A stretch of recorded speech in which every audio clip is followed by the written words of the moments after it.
What is going on? YouTube world. Waiting for that little spinning thing to churn through there. Steve, Dave, Insert Revolution podcast. Episode number Richard Petty. For those that don't like racing, that's number 43.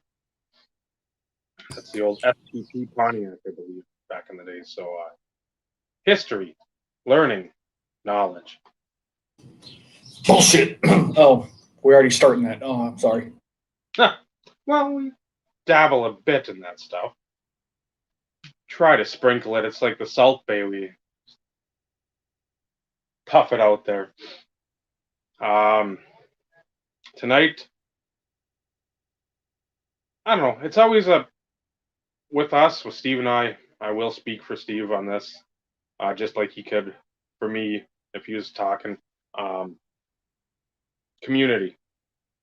We and everybody that's joined us here for the past 43 episodes.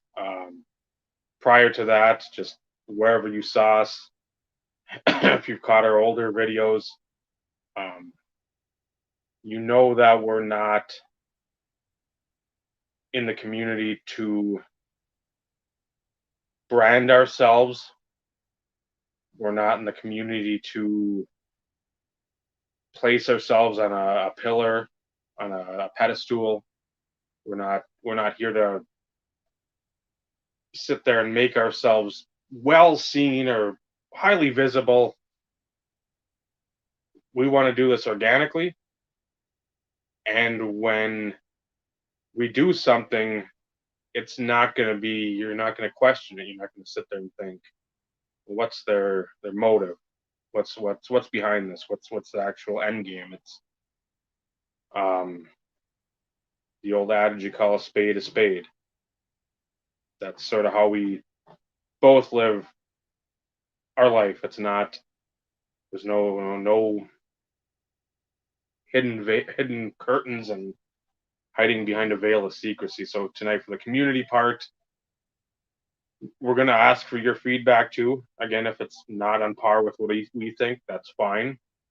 Again, that's 100% fine. But going to go over with the community, the sports card, not even the YouTube only. It's basically the online world, and if you do have a actual physical world, like you're meeting up at a shop, and for us, it's through the texting, through the calling.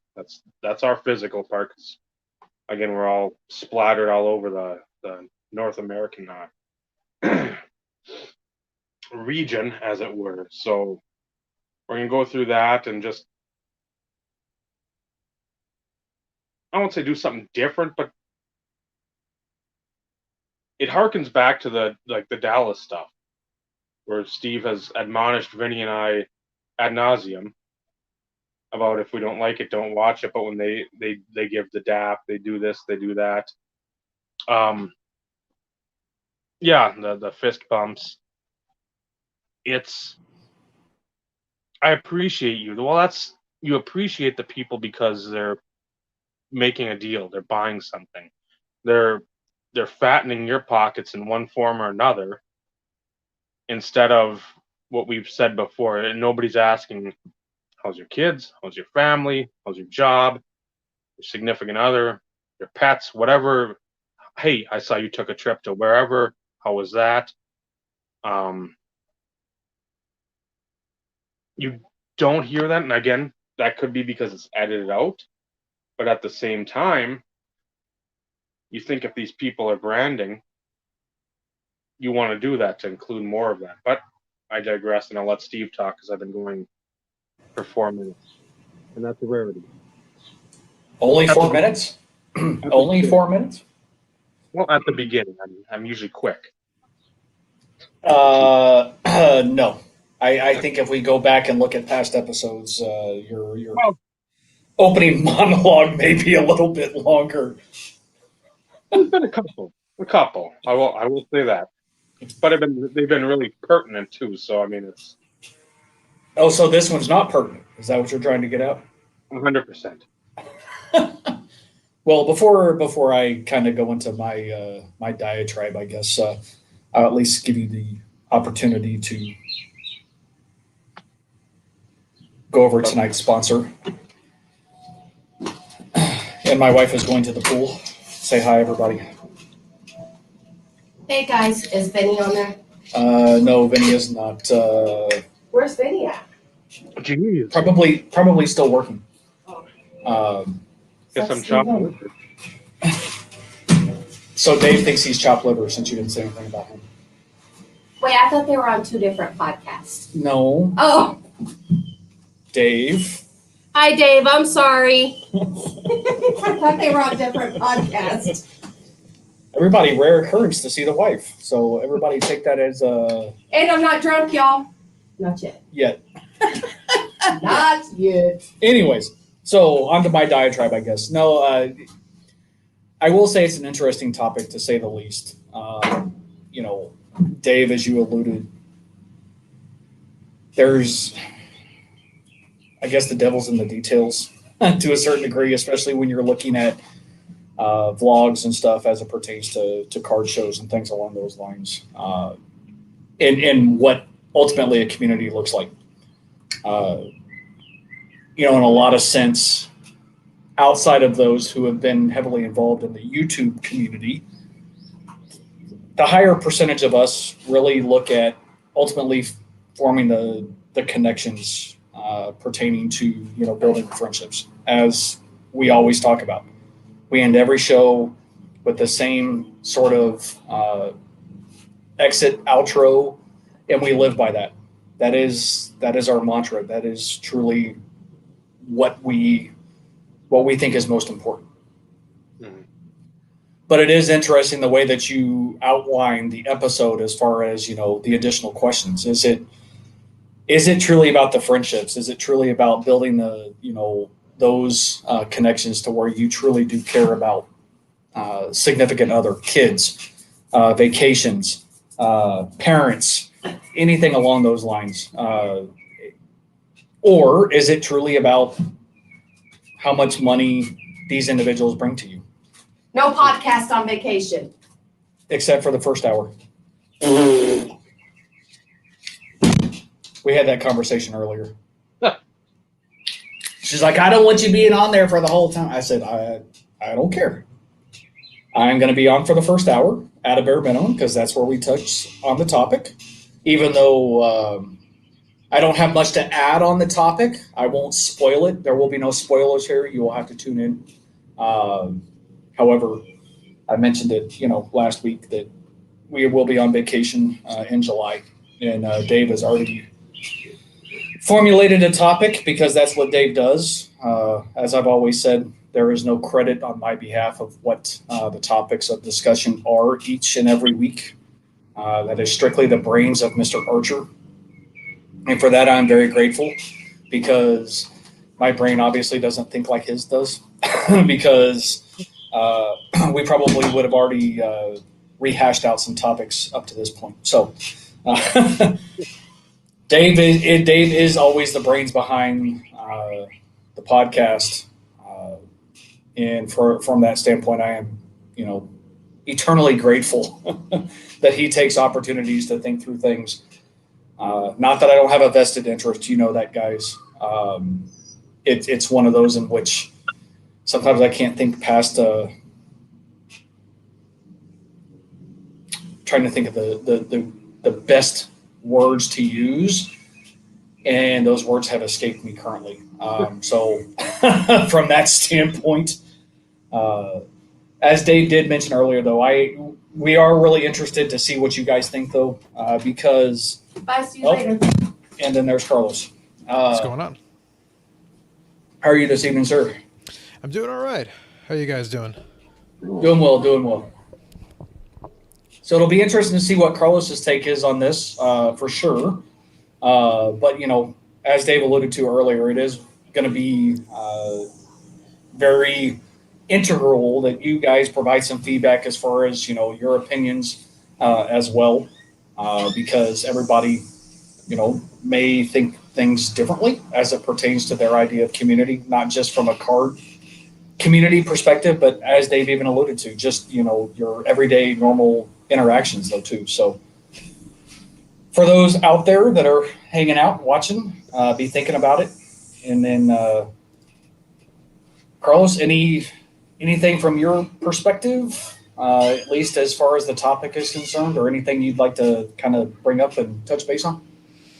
Yeah. Well, I think it is one of the hallmarks, kind of the way you guys structure your podcast. It's one of the things we talk about, that there is overlap with kind of the live streams and stuff that I do, and then the stuff that you guys do. But you guys are very much a community focused. Now, I think there's always overlapping communities, and then there's like sub communities inside communities, and then there's always groups inside of groups inside of groups. So you can have the overlap, and that's normal. That's fine. But I think what you develop, and YouTube is not exclusive to this because it goes everywhere. But YouTube has its own unique little infrastructure in the way that you'll get these channels, and then you'll get the regulars, the people that come by, and you get the people that will transit from one to another and kind of move around a little bit. And those are communities too. And the way a community works is there's some people who are just always there. They're like you can pretty much depend on there. And as soon as you open the door, they're already standing there ready to go. It's the cheers. Everybody knows their name. So you got that to start off with. But then you're going to have the folks that are there on a semi-regular basis. And then there's the folks that you see once in a while. And then there are folks who just pop in, as it suits them. And they've all got a place. That's kind of the way it works. And they all serve a purpose. They all serve a role. But you want to have a little bit of a mix of all of that. And then that's kind of what gives the flavor. Because if it's just one homogenous group, it gets real boring real quick. And that's kind of the way that works. But from a community standpoint, like, this platform is structured for that. They literally build... I always joke about the engagement, the whole like and subscribe thing. YouTube is literally measuring engagement. Mm-hmm. It will push something up to the top because it's saying, okay, well, some people are watching this. And the more often this happens and the more regularly it occurs, the more comfortable they are throwing it up to the top compared to something that nobody watch. It's got 1 million views. Yeah, but they've got 500 other videos and no one watches any of them.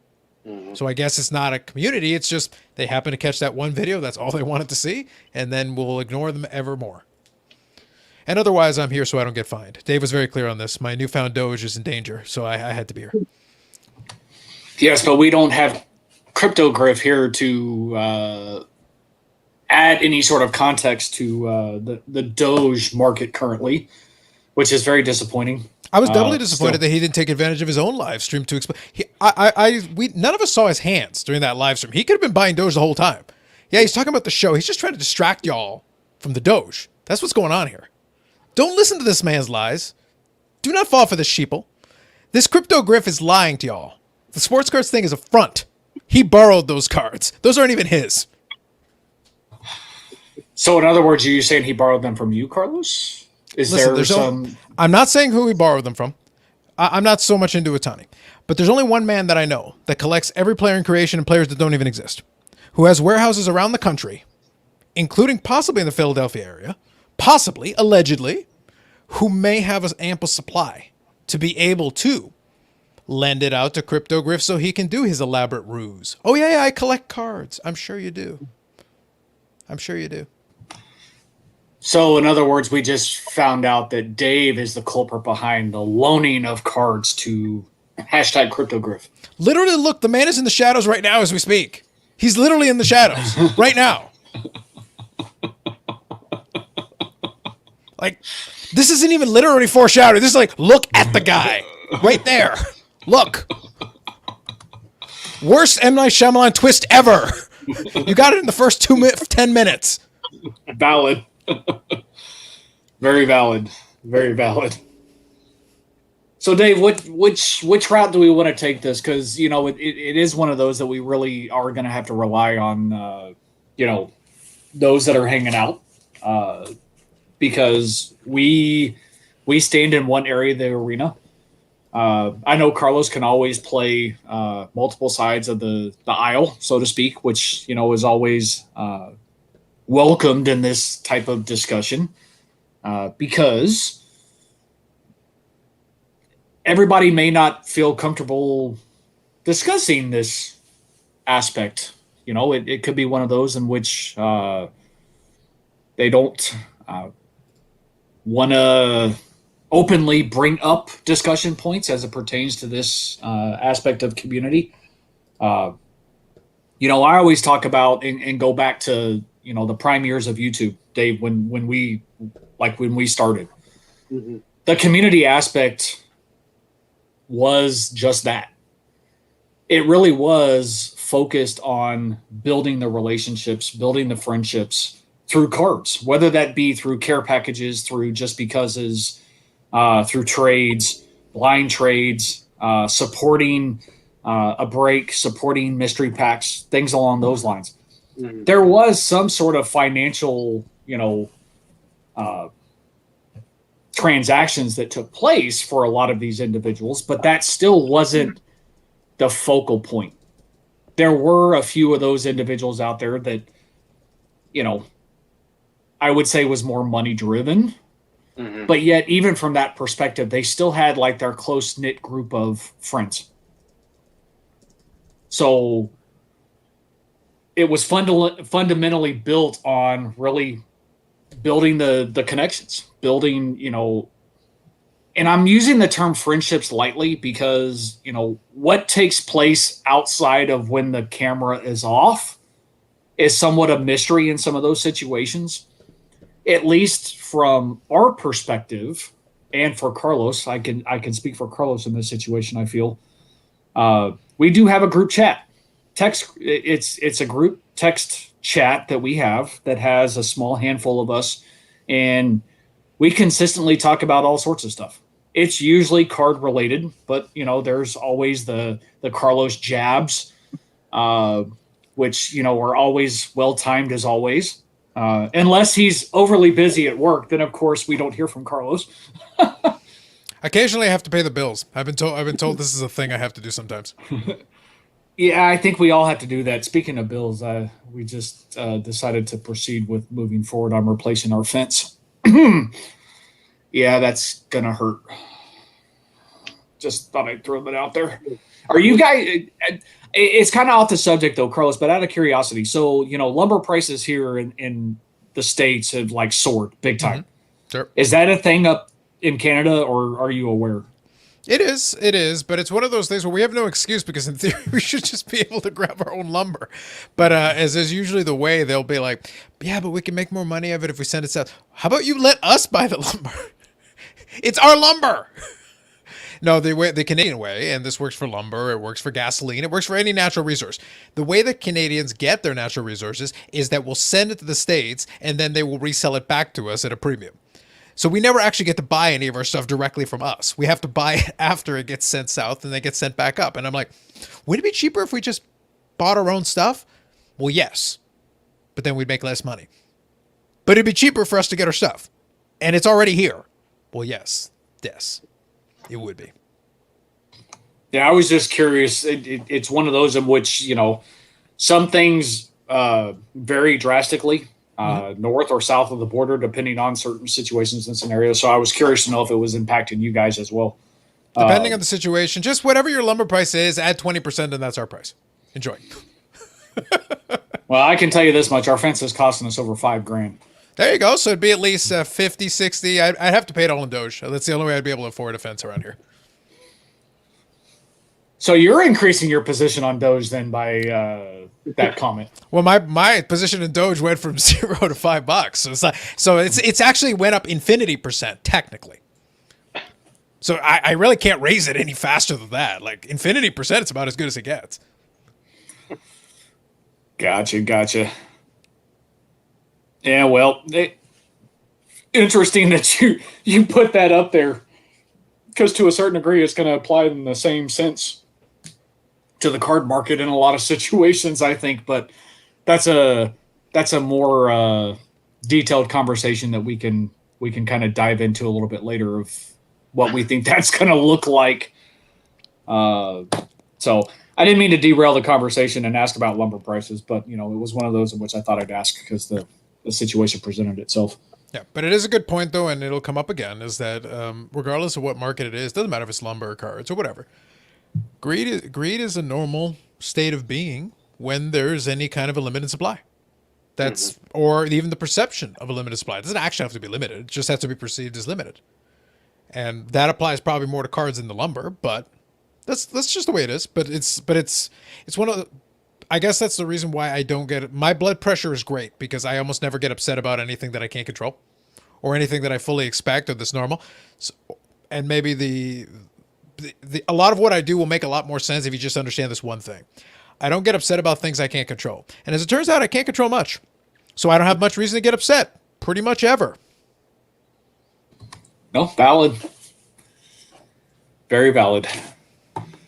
So Dave, from the topic perspective though, I know where we stand, but we're going to take a devil's advocate approach on this, just to kind of see where we can go down the rabbit hole.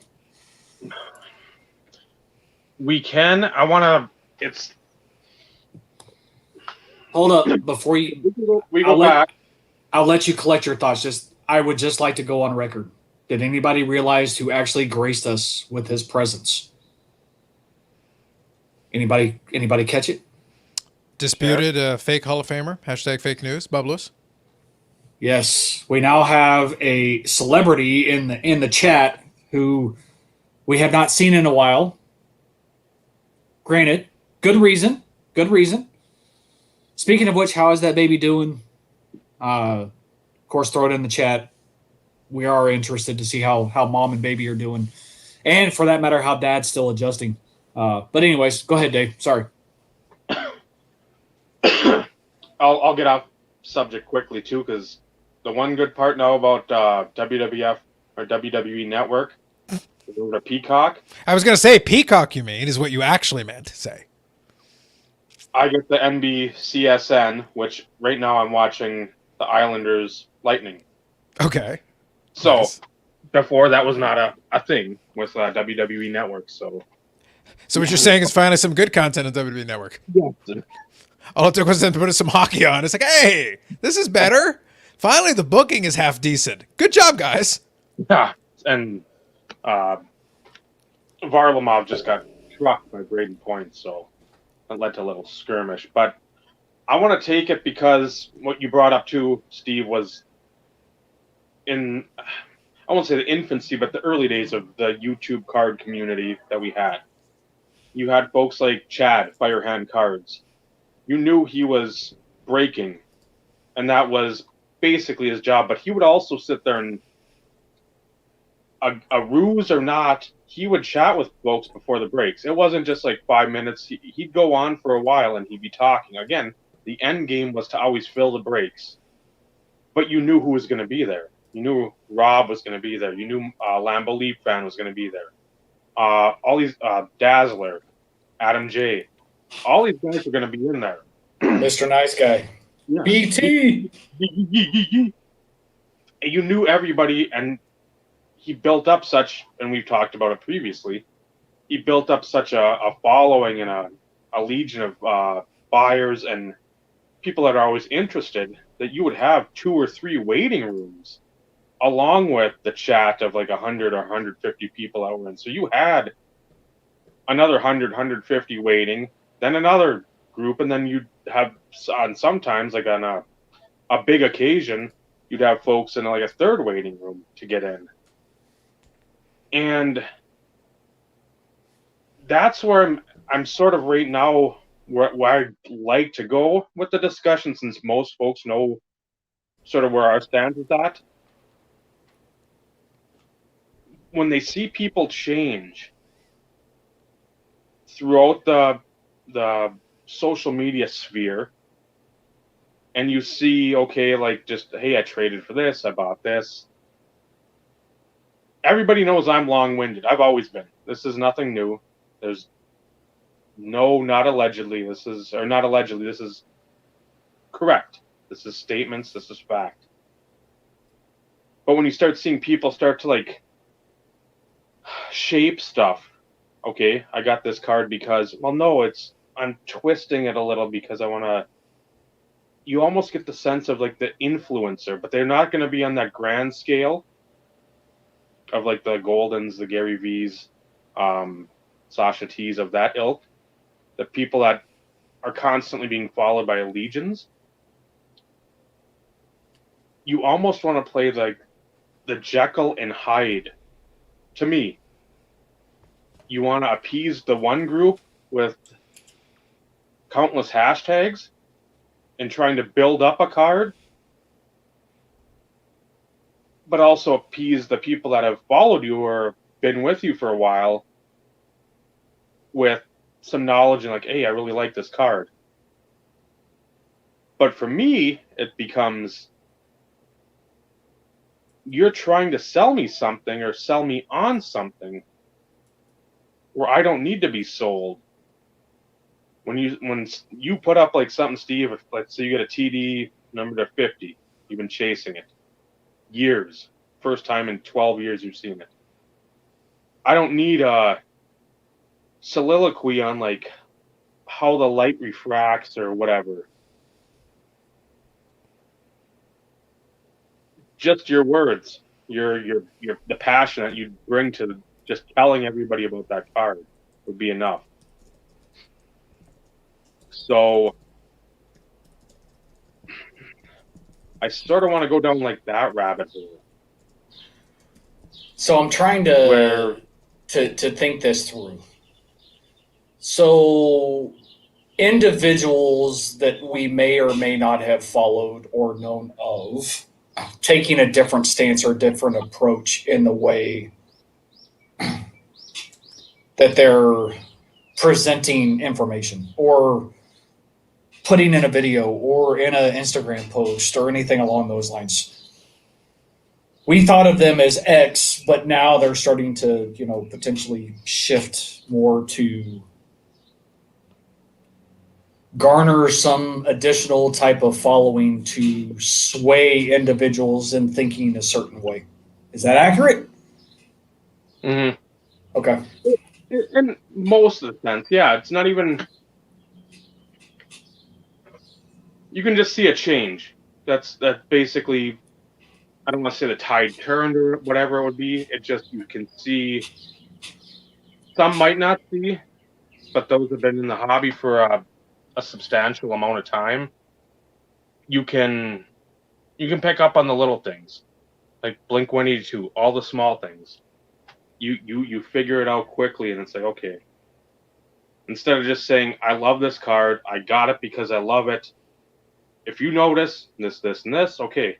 Not notice the shine. Look how it refracts in the light. Well, again, you're not talking to a lot of the folks that don't know cards. If you show a refractor, it's not like, wow, look at how the light, it's like a rainbow. Well, no shit.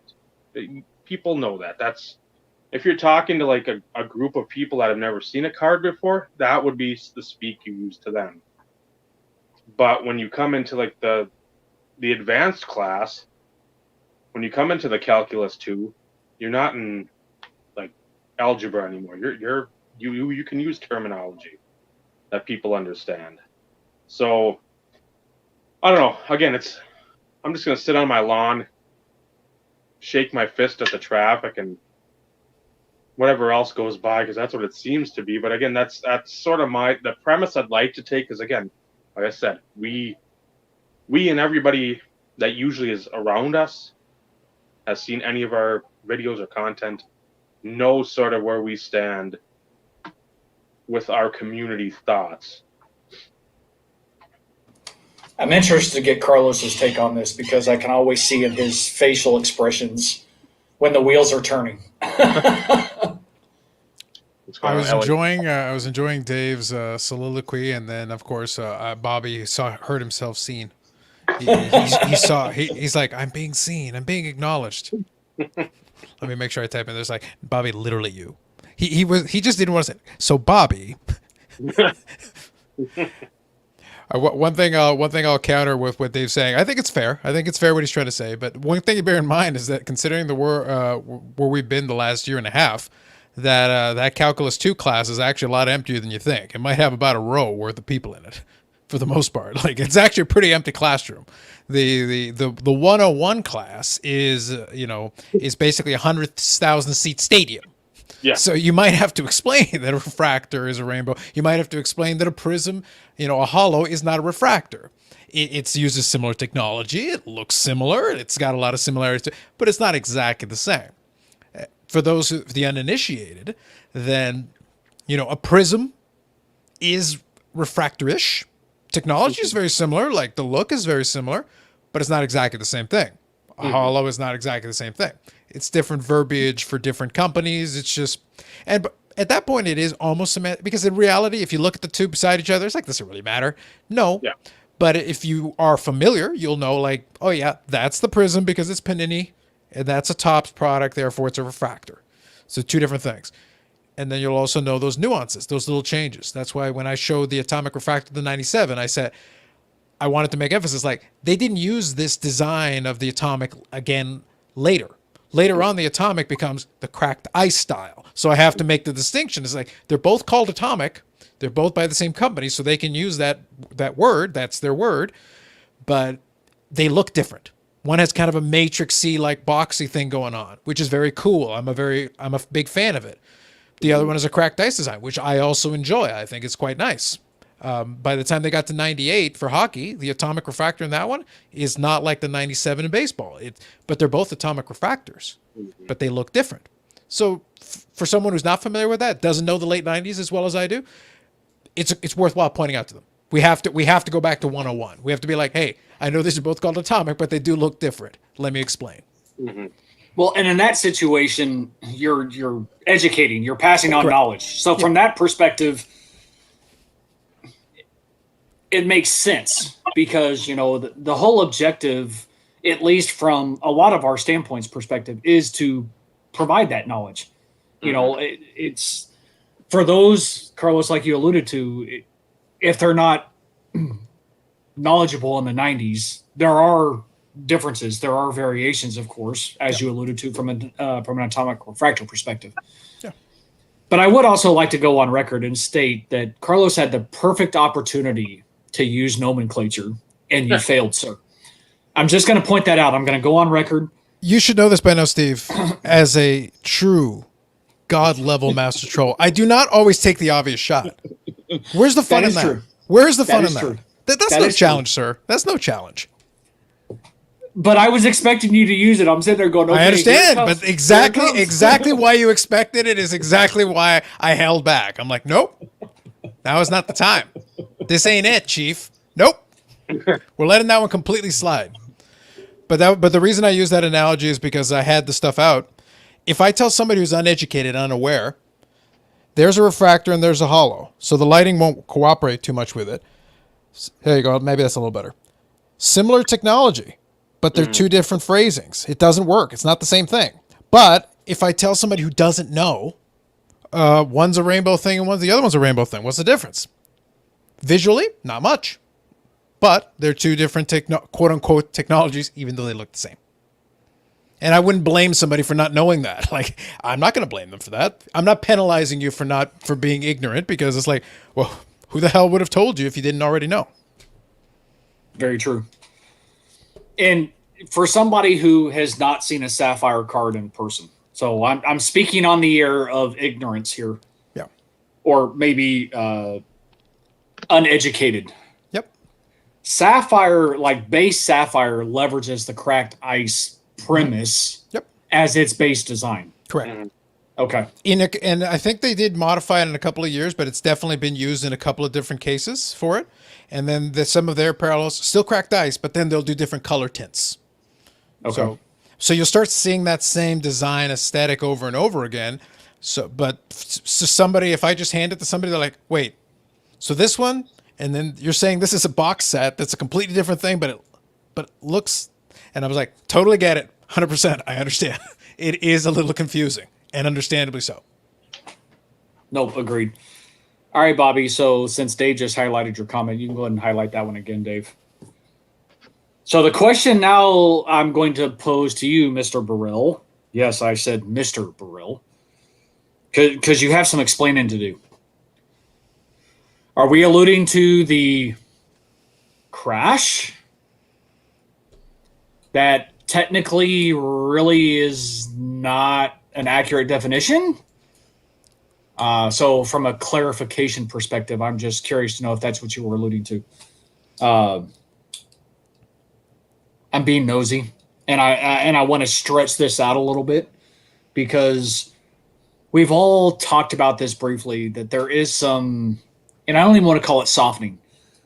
We can call it correcting, I guess. That would be an accurate phrasing. Yeah, it's softening is not the right word because, case in point, the ceiling has definitely increased overall across the board on a lot of key cards over the last 18 months. But, correcting in certain instances, I think is the right terminology. I think there's more to it. The words are escaping me right now as far as what I really see is transpiring. But I know from like a base perspective, we're definitely seeing some softening in the graded market from what I've gathered and what I've seen and heard. But to be honest, I think most of us kind of saw that coming anyways. People were taking advantage of the market situation and cashing out. I should say cashing in those situations and scenarios. But, at the same time, at least from my perspective, as I've collected throughout the years, have I had a lot of emphasis on base cards? Absolutely not. However, at least from me personally, I still keep everything.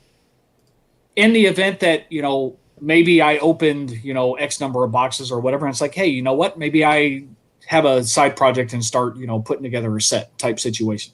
For me, I've always kept them. So they've always been some sort of significance for me. What I find interesting, though, and I'm really going to pose this question to everybody, and Carlos, Dave, feel free to chime in at least on your opinion. Some of these like first Topps Chrome cards or first Topps cards or, second year cards for, a key rookie.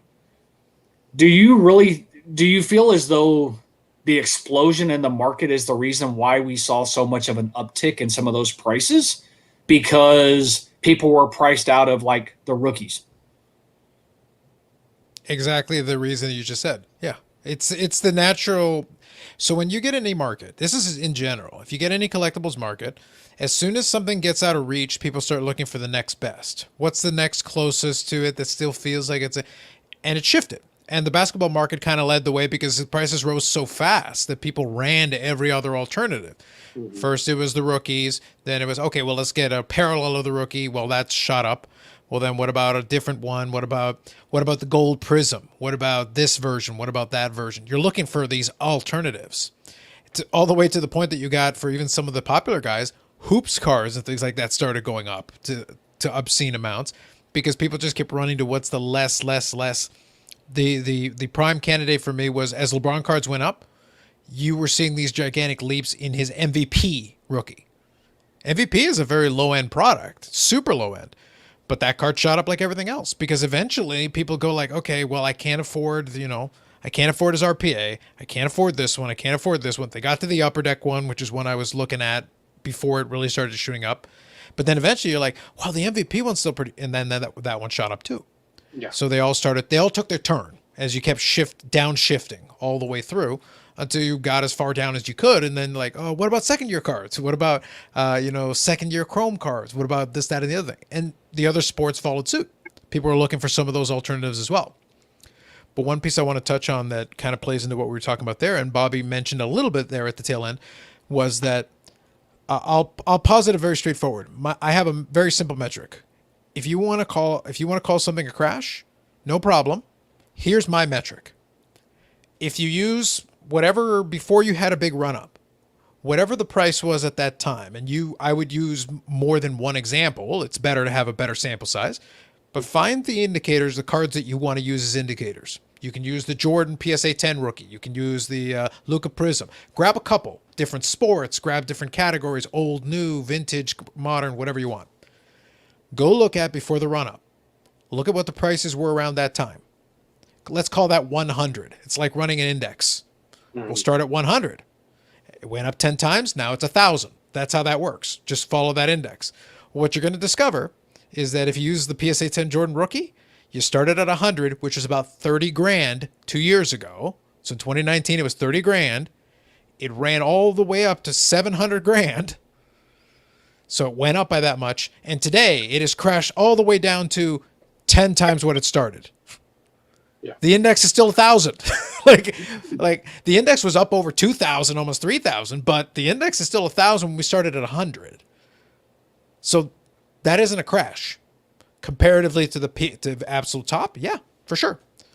When you fall, if you come back down and I can buy a PSA 10 for 20,000 or 25,000, now you're talking a crash because you went all the way there and then you went past the original line that we started at. If I can go buy one for $5,000, now you got a crash.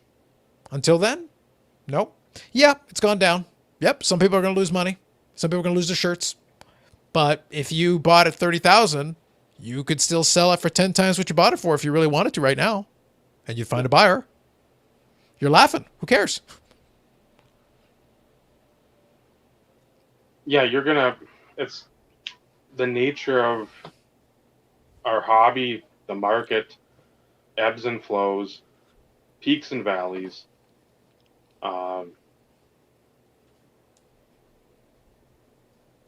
It's gonna happen, and for the cards that are more prevalent, maybe not PSA 10 Jordan rookies, but I mean, like a Soto Topps Heritage. PSA 10, now what do those go for?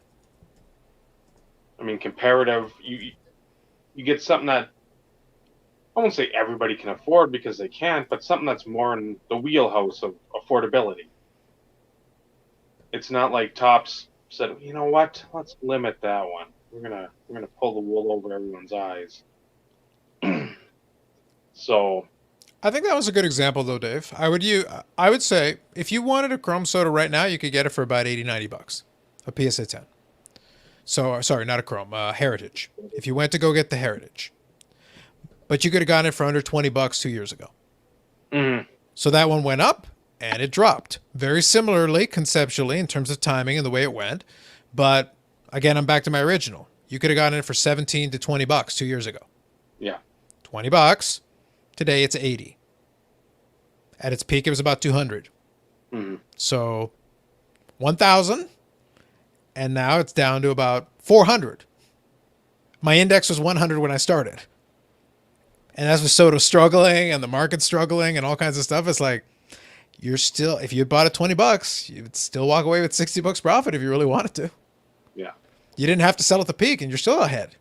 That's what I mean. Like, it's all relative. For the guy who bought it at 200, the sky has fallen, the world is ending, jump off a bridge. But for Yeah. everybody else, it's like, if you bought it at 20 bucks, it's like, are you that concerned? Question mark? Not really. No. Yeah. So there again, too. Just we've said it before. We'll say it again. Collect what you like, collect what you love, collect what you want. There's always opportunities to find stuff that has some potential, as it were. If that's what you're looking for all the time, that it's gonna be a little tougher because now that market, even with the quote unquote dip, there's still very little you can buy into of ultra modern, where some of that the volatility where it fluctuates, where you can have some 30th round pick for the Dodgers comes up like a Piazza 62nd back in '88. He comes up and mashes the ball. All of a sudden, his cards are to the moon. You could have got them for a nickel way back when. Now it's everybody's still they're looking in. Okay, I can't get the top guy. I can't get the second tier guys. The third tier guys are a little more. I'll go fourth or fifth tier. Now everybody's buying everything without any dissent or they're just focused on getting whatever they can at a decent price. So there aren't as many of those cheap deals of the ultra modern stuff where that fluctuating possibility lies. Can you find them? Yeah, but you're gonna, like we've said, you have to work. Mhm. You're just not gonna sit on a bus bench and some guy's gonna come with his Pelican case, open it up and say $20, and you're just gonna be like, here you go, kind sage. And that transaction's complete, and you've got PSA 10s of Soto, Acuna, Jokic, McDavid. No, you're gonna have to put in the work, dig through boxes. Maybe some unsuspecting dealer that's past his prime is like, I'm just getting out, don't care anymore. This is just too much for me. And there can be deals to be had there. But if you're just looking in showcases, guess what? You better have your Zelle or OnlyFans or whatever you pay with, or your accounts and your Patreons, because you're gonna have to pay out the butt for that stuff.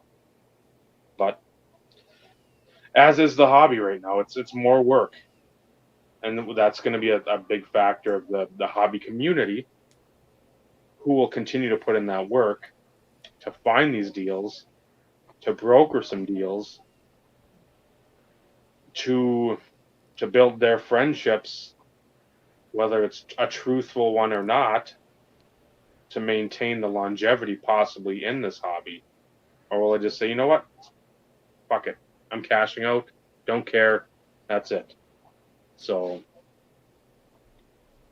another soliloquy in the books. It is. It is. But one thing I would say to you is that necessarily a bad thing? I'm a big fan of, if you make it a little bit harder, then you are going to weed out the people that are willing to put in the work and those who are not. Mm-hmm. Because so then you, if you're willing to do that, and by the way, it's, I'd be the last proponent in the world of hashtag effort. I'm well opposed to that. But if in the right circumstances you're willing to put some of that effort, I don't think it's unfair that you should be rewarded for your efforts. Ah. If you're willing to do the research, put in the time to do the work, why not? Why should you not? It was so easy for so long. There was that stretch there where you didn't have to do anything. Any moron could claim that they were up because everybody was up. It didn't matter what it was. Pick a category, pick a player, pick PSA, SGC, whatever. It doesn't make a difference. All of them went up. It was easy. A lot of people thought they were very smart. A lot of us are sitting back going, you're not that smart. Right now, you don't have to try that hard. Well, when it gets a little bit harder, then the people that have strategy, the people that have done their research, the people that understand what they're looking at, actually, that's when we do better. When it's easy, well, then any old idiot can make money. Actually, when you're all getting demolished is when I like it. It's like, that's why I want blood in the streets. I want suffering, because that's when if you have a plan, that's when you win. You don't win when everything's shooting up and up and up. You win during the quote unquote dip. Yep. That's where you can take. I use the concrete example on my live stream. And I try to use real examples with real dollars so that people can visualize it. I sold a PSA 10 base card Soto for $200 in April. I bought the refractor version of the exact same card in PSA 10 for less than I sold the base card for 2 months prior. That's a win. Like, for me, as the person buying the card strategically, you can have my base card. I've got more. I've got a stack of them. And right now, today, you're walking in and it's like, okay, today, Vladimir Guerrero's the guy. How many you want? Mm-hmm. I got a whole stack of them. I got a whole rainbow of them, Dave. How many you like? That's why I chuckle. It's like, I bought these forever ago. Oh, but those are unlicensed. Great. Fine. Here you go. All the way through to X Factor. What do you want? There's your Topps Chromes. Mm-hmm. I bought them all forever ago. I got a bunch of copies of the base. What do you want? But that's because I bought them when that wasn't a problem, when it wasn't a big deal, when he was a bust. Isn't it weird how that works? I looked at the same guy and I was like, well, he's 20. Yeah. He's a kid. If it takes a couple of years for him to figure it out, what's the problem? What's the issue? I have a little bit of patience. It's okay. Well, that and Toronto's not obviously going to give up on him with all the hype and the name, the lineage, they're not going to be like, you know what? We're in a position to win right now if we trade him away. It's like, no, we're going to keep him. Him and Bichette and Biggio are going to be our three-headed monster. Yeah. for the foreseeable future, because that's who we're going to build around. Well, this is where it plays into Ed's point about watching the game too, though. Oh, Because yeah. when I was watching him, it's like, well, he's hitting the ball real hard, but he's hitting it on the ground. Hmm. If he swings the exact same way and he hits it up in the air, it goes out. What happened this season? Oh my God, he changed his swing. No, he didn't. He didn't change a damn thing. He's just hitting the ball up instead of hitting it to the ground. He was hitting 100-mile-an-hour grounders. Well, instead of going 100 miles an hour into the ground, now it's going 100 miles an hour in the air, and it's clearing the green monster clear, and all the Boston people are like they had that over the weekend, and the highlights were showing like him hitting monster home runs, and it's like he didn't change his swing. He's just hitting it up instead of hitting it down, and he's being a little bit more patient. Now he's hitting 344. Now he's great. Yeah. It's not fun, but it helps to watch the sport. It helps to actually understand what you're looking at. Be like, well, does he suck? Or now, long term, he may have a weight problem. We'll see. I want to see if he can sustain that over time. But can he swing the bat hard? Yeah, he can. Can he make hard contact? Yes, he does. He's been doing that the whole time. This year, it's bearing fruit. A couple of years ago, he was in the home run derby when he was sucking, and he was in the home run derby and he performed just fine. Somehow, apparently, he can hit the ball a long way. He's hitting 450-foot, 460-foot bombs. It's not an issue. Power is not his problem. It's going to be consistency. Well, if he's consistent, well, then he's hitting 300. That's good. It'll do. Yeah. He's right now. He's young. Yeah. I mean, figure the weight out and keep it manageable. Even like a David Ortiz, even a Miguel Sano. These guys that are bigger. Prince Fielder. I mean, even though he was a big dude, he carried it well. He was That's a vegan, what- Dave. He was Yeah. he was eating a lot of plant life, Dave. Yeah. We might have a shortage of plant life because Prince Fielder was a vegan. He was eating a lot of that plant life. That's why the rainforests were decreasing so rapidly. Correct. Absolutely. Yes. His dad, I venture to say, Big Cecil, he didn't carry it as well. He did well, but he was a big guy. Mm-hmm. I mean, he looked like your typical like janitor. Just big, cumbersome. Yeah. But when he was in his prime, he hit bombs. Oh That yeah, was that was the whole deal with Cecil Fielder, and like when his kid was showing the same. That's why I say you don't necessarily now. When it comes to guys like that, would have been the same. I would have said the same thing for Prince Fielder when he was starting to hit bombs and people were watching it. I was like, for a little while, this is good, but if you're concerned at all about value, you might want to wait until he gets that 50 home run season, and then get the fuck out, run, Yeah. run for your life. Keep a couple if you want to as a souvenir, and then run, run for the hills. what's going on, Yannick? Evening, Yeah, it sucked that what do you have a neck injury? I think that Yeah. pretty much derailed his career. Which Yeah. You would have thought it would have been a leg injury, a knee injury, something based on like weight, like a structural problem based on weight. But no, actually, it was more of a neck problem. But you never know. Stuff happens. So everybody's take on what Ed was alluding to in his live stream earlier. A dealer specifically, and I have a feeling I know what the answer is going to be, but swearing that Tatis and Acuna are the greatest of all time. Well, you need less than a season to assess that. That's what I heard. Well, and that's kind of everybody's take, and not to mention, and I think you guys alluded to it earlier. Are these people even watching the sport to make those claims?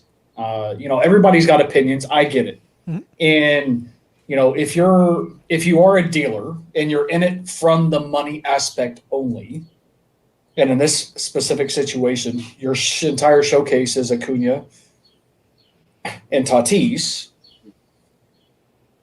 then why would you not try and claim something of sorts in trying to garner to still the new blood, if that's still a thing? I don't know if we're still seeing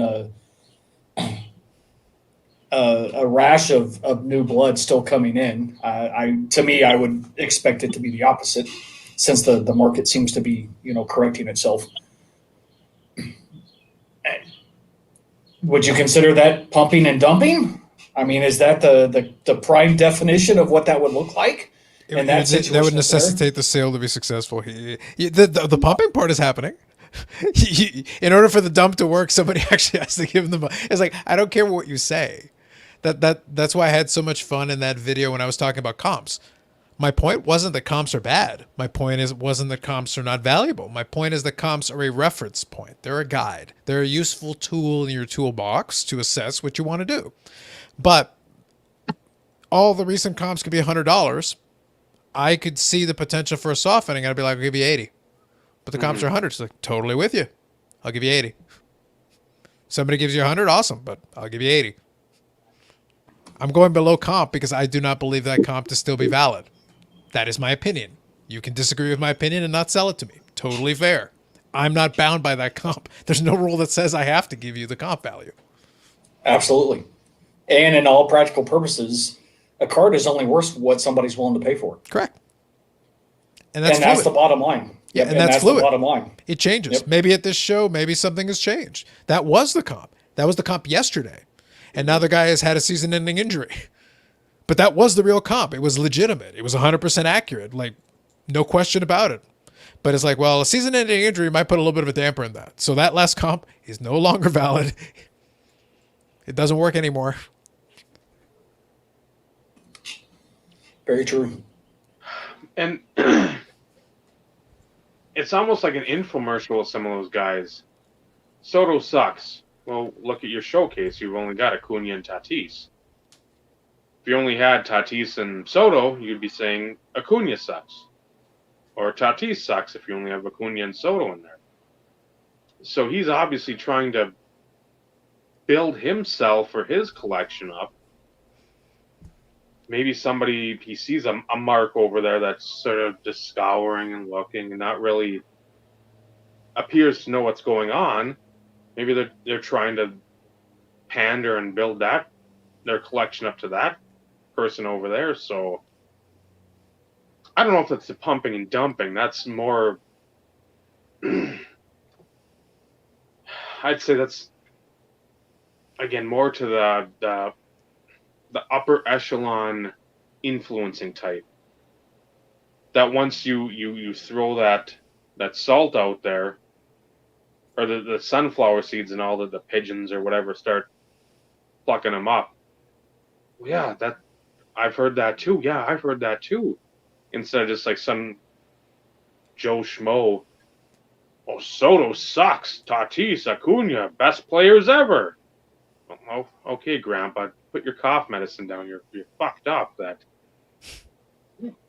sit down in the Barca lounge. Let's take 5 and regroup. Now you have him getting drunk on cough medicine, Dave. Come on. Hey, listen, I worked at a pharmacy. The mouthwash was the drink of choice.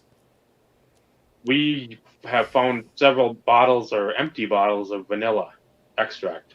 I believe it. Yeah. So it to their own. They could be getting what is it, the drink, the great drink, the cough medicine or whatever it is. Does it make me a bad person that, given that we knew that we had a lady who would always buy the mouthwash, that we knew she was drinking the mouthwash? We knew that. We're like, realistically, she was in often enough. But does it make me a bad person that I was basically trying to be like a sommelier, where I was trying to upsell her on the Listerine? She would always do like the no-name brand one, and I was like, well, I don't know. Listerine probably would work a little bit better. It probably pairs up with some Mealsmore. She's like, what are you trying to say? Probably got a higher alcohol content in it. Listen, I was just trying to advise. I was just trying to, I'm trying to be a good mouthwash sommelier, trying to help out.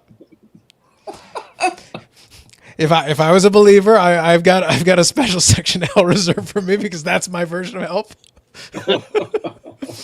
It's like, let me try to upsell you, and the other one's just like, are you upselling her on the mouthwash? Like, you damn right I am. I consider this a challenge. Challenge accepted, madam. Did it ever pay off, though, Carlos? That's the question. I had her hesitating a couple of times. She was like, she's like, wait a minute. What? And she went back to her stand, and I'm like, fine, I tried. Wasn't for lack of effort. Listen, you should have gone Listerine. Like, none of that peasant crap. Do not go with the no-name brand peasant crap. Go get yourself some Listerine. Have some dignity. Have some self-respect. It's like, but she's drinking mouthwash. Have some dignity. Have some self-respect. Yeah, what's sad is there's enough malt liquors in this world that would be cheaper than mouthwash. Probably, Just thought yeah. I'd throw that out there. Yeah, well, apparently not in her case. Like, I was extremely disappointed. I was like, listen, step it up a little bit. Step it up. Come on. Oh, You should have. what Scissor, Lil Wayne. That's his whatever it is, NyQuil and grape soda or whatever. Yeah, whatever it is. But I mean, come on now. We've got Mad Dog 2020. You know, that's like $3. Well, nothing in Canada is $3. It's like you try to say it's like this is the cheapest malt liquor we have. Why is it $45 a bottle?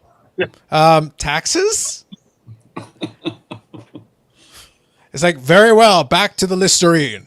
That's what I thought. Yeah, sometimes I fail to remember that you're north of the border, Carlos, and don't take that into consideration. It's like, listen, Steve, they got to do what they can afford in that budget. Understood. Not such luxuries as malt liquor are not within our capabilities. Otherwise, we will not be able to get our Tatis and Acuñas. We have to make decisions, Steve. Decisions must be made. Interesting spin on that there, Carlos. But That's what I noted. do. That's what I do. Noted. Go to this. This is something. It sort of can tie into and it really does tie into it, literally and figuratively, pun intended, tie into it.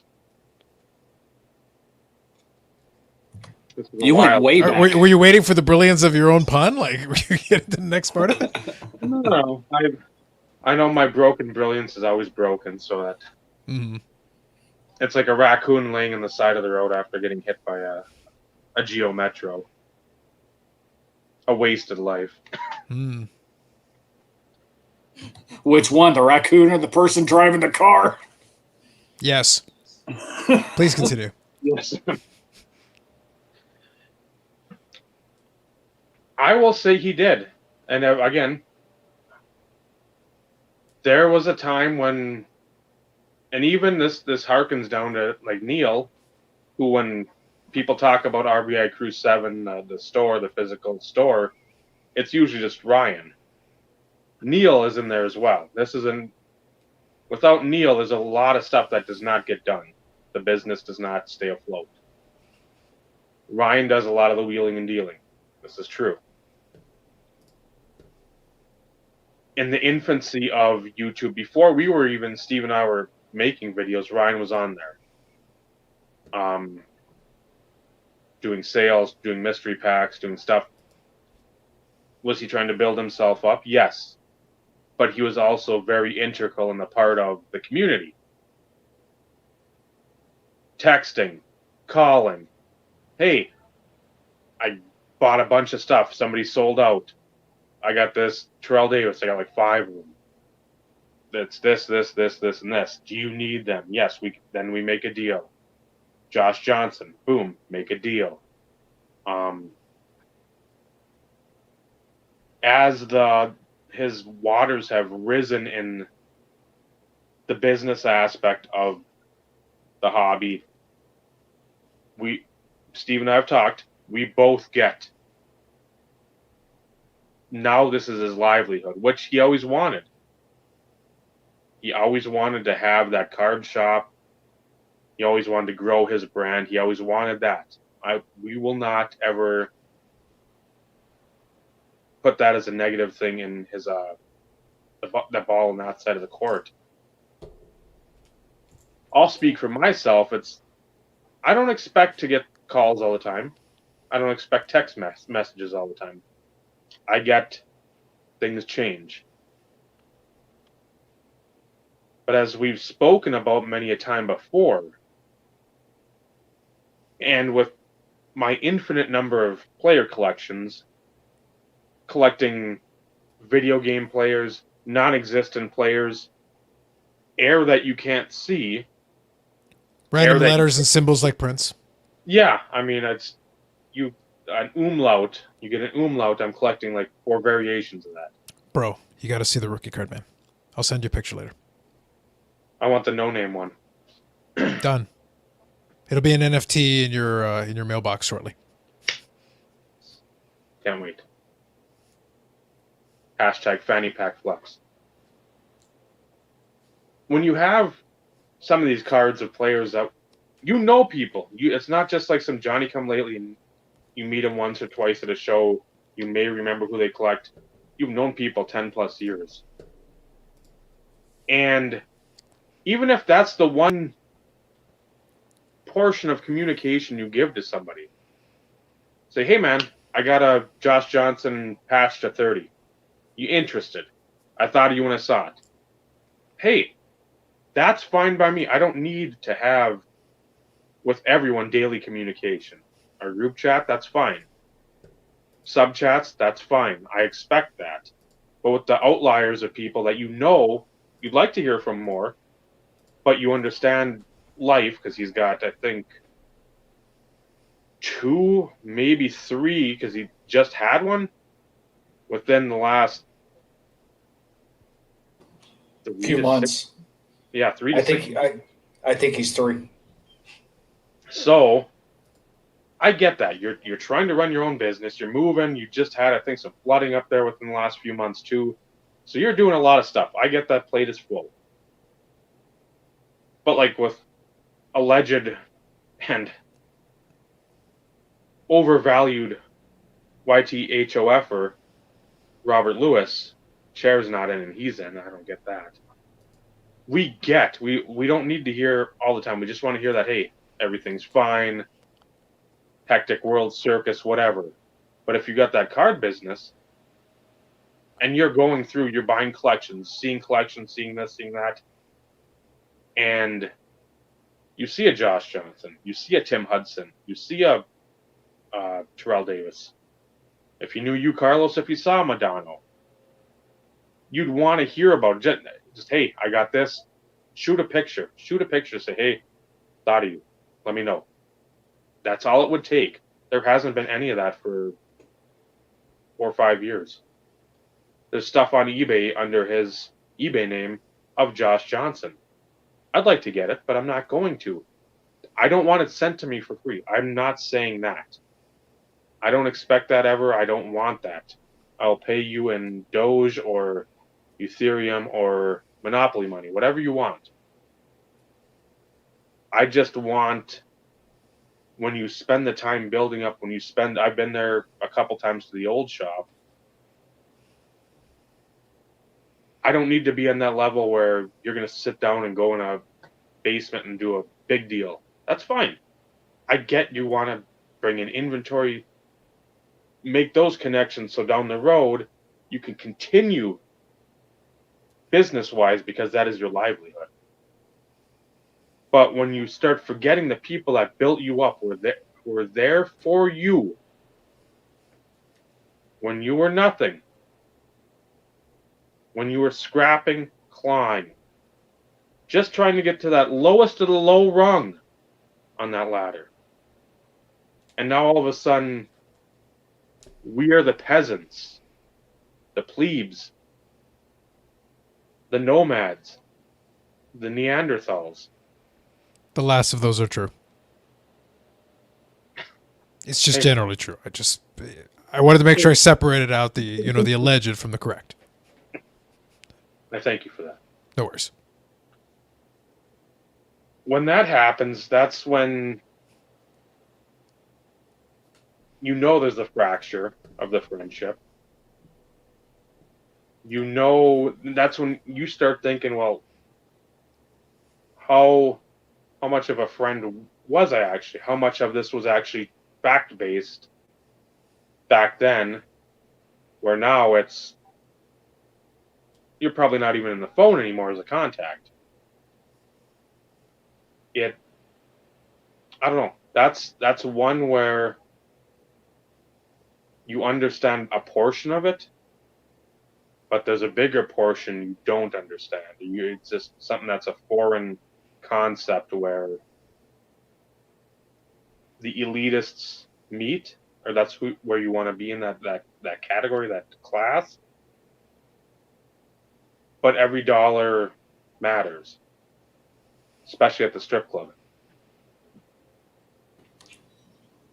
We went from elitists to strip clubs, trying to figure out exactly how that transpired. Dave's range is very impressive. Tonight, absolutely. He's got a lot so. of range. There's a lot of range going on there. Yes, I think this is the furthest stretch that we've gone as it pertains to range from Mr. Archer as of any past episodes. So I think Dave's just trying to get his metaphors to stretch like his collection. Unlimited range. I think that's valid. I think that's fair. It's it's aspirational. I like that he's trying. I like the effort. The effort is clearly there. This is like the little league thing. You know what, Dave? I like the effort. I like the hustle. Attaboy. I like that. I like that. Yeah, I have to say I'm inspired. I probably couldn't put it so eloquently as Dave did in his soliloquy number 17 for the night, I think. But as he alluded to, and Dave and I have had a lot of conversations surrounding this topic, so to speak. It's unfortunate, but at the same time, it's one of those in which, as we get older, I guess, maybe not wiser, but as we get older, the circle of friends or those close individuals can dwindle. I still keep in contact with a small handful of folks from back in the day. But it's one of those in which their focal point isn't cards. But at the same time, like we always say, that brings us together. But at the end of the day, it's much more than that. It's not focusing on, well, what'd you pick up lately, or what are you doing now? It's more along the lines of, hey, how's life? How's the family? Those type of situations. And that's usually the context of what those text messages look like. But the whole Ryan conversation is very touchy with me. And I'm not going to go on a long diatribe because, as Dave alluded to, it's one of those in which we understand life happens. We understand, like I said, focal points change. When something becomes your livelihood, then, those type of focuses come to the forefront and other things kind of get pushed to the background. And I think a lot of that has to do with it. Some of it I don't think is intended that way. However, it's very easy for an individual to take it that way. That, certain individuals just kind of keep getting pushed back further and further in the background as if, they're non-existent. When in fact, a substantial number of individuals were the ones there, pushing you to follow your dream, supporting you and things along those lines. So that's a tough conversation for me to really have. Dave and I have had extensive conversations. So Dave knows where I stand on a lot of that. But, at the same time, at the end of the day, I can still understand the reasoning behind some of the change. Not that I like it. Yep. Not that I like it. But, those are the situations that can occur. And, it would be no different if, for instance, and this is all hypothetical, but, let's say Paul, and yes, I'm picking on Paul. Of all people, I'm picking on Paul. I could have picked on Bobby, but, we all know Bobby is in it for is in it for the money. He's just using us to get his name out there and everything else. So that's really not hypothetical. This is the part of the show where Steve realizes Bobby's true disdain for all mankind, which I've known all along, and frankly, I think it's a feature. It's part of the reason. It's part of the reason I like dealing with him. We can understand each other on a spiritual level that way. Please continue, Steve. Yes, the question is though, has Bobby rubbed off on you, or have you rubbed off on Bobby? So that's the actual question. You, the viewer, decide.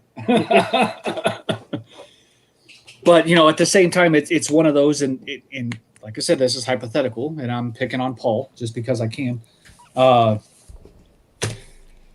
Let's say Paul decides, all of a sudden he wants to go and become a dealer, and same type of situation happens.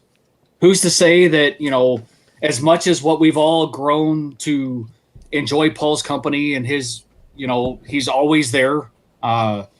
At the same time, when he wasn't there, we were all curious to know, hey, what's going on with Paul? Anybody talk to him? Anybody reach out to him? Is he okay? Is it work? Who's to say the same thing wouldn't happen? And I don't think it's done on purpose is ultimately what I'm getting at. It's focuses change. And when you're running a business, your focus is going to be strictly on those connections that can help sustain your business or grow your business. And when you're small starting out, you need all the help you can get. It doesn't matter if it's a few dollars here, a few dollars there. Every little bit helps. But once you reach the success that they have had, then it's now on to bigger fish, so to speak. And like you said, when it's your livelihood and that's what's paying your bills, that's ultimately where your focus lies. And like I said, I don't think it's on purpose. It's just kind of the nature of the beast. I think things would be different also if you lived in, the St. Louis area, or I lived in the St. Louis area and, was consistently there hanging out and shooting the shit and things along those lines. Things would be different. Mm-hmm. But, those connections get shifted when you're not there consistently. And he doesn't need YouTube to build his business. Mm-hmm. He doesn't. He's got Instagram, and he's got his website, and he's got his folks. And I want him to continue to be successful. I mean, at the end of the day, I want him to do well. I do. Yeah. I want Neil to do well.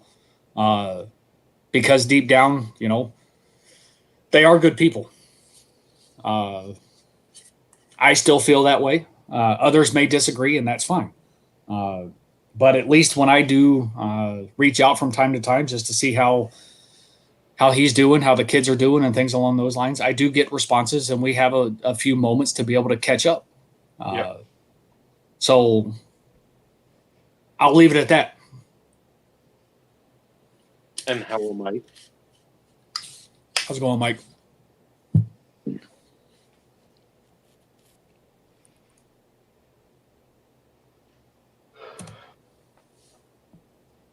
Dave's wheels are spinning. He's warming up for soliloquy number 18. Yes, I did. Did you hear the wheels though? They're like screeching now. He needs to needs to add some WD-40 or something to the wheels. But the problem is that you can hear the wheels and his microphone's actually off. You can hear him all the way from here. It's actually incredible.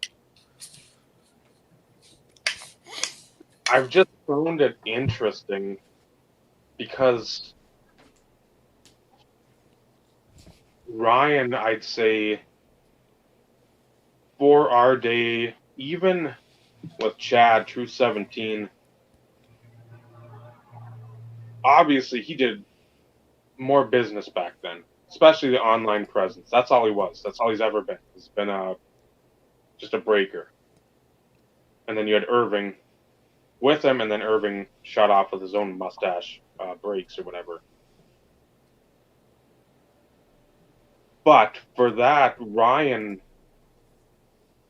I think, influenced so many of these other guys. I remember when Ben came on, Yo Show Your Hits, eventually turned into, I think, Garnett sports cards. Everybody was about that grind. Everybody was about the grind, because they saw Ryan do it. They saw him actually put in the time, put in the work, trade up, buy, trade up, buy, trade up, get the, I know one of his main things now is like LeBron autos. I don't know how many he's got, but that, it used to be Moss stuff, Randy Moss. It used to be stuff of him, transferred over to LeBron. That's fine. Collect what you want, collect what you love. One of those things too for him, he couldn't afford LeBron's back in that, because I think he was more in the middle school type era, maybe later into high school when LeBron came in. So again, at that time, it wasn't like now where 40-year-olds named Sasha T are living with their parents and have unlimited funds and no bills because they don't like adulting. He was putting in the work, grinding away. And Dave, no one likes adulting. well, I know. We were talking about that before we came on. It's adulting fucking sucks. Yeah, I was gonna say, like, dude, I would quote unquote move in with my parents. Now I'd tell them to move out, but I would move in with my parents. You can leave, but it's our house. You can leave. Yeah. I need the house. I don't need you. Your services are no longer required. Get out. So I don't blame Sasha T for that one bit, Dave. Let's not judge harshly on that. Strategically, I would follow the exact same path, except with the booting the parents out thing. Suppose that does make sense. It's fine. It makes great financial sense, Dave. Super financial sense. I cannot convey the amount of financial sense it makes. So with that though, people saw that, and there's a lot of younger guys, a little younger than him, that were really influenced by him. And then you had all these people sort of pop up in that same vein, trying to do the wheeling and the dealing. Where truth, Chad, it was more so the business. Again, there were friendships there, but even those friendships, a lot of those guys I don't think talk much anymore. I don't know every one of them, but I know there's some that were, I don't believe even talking, or there was a big falling out. So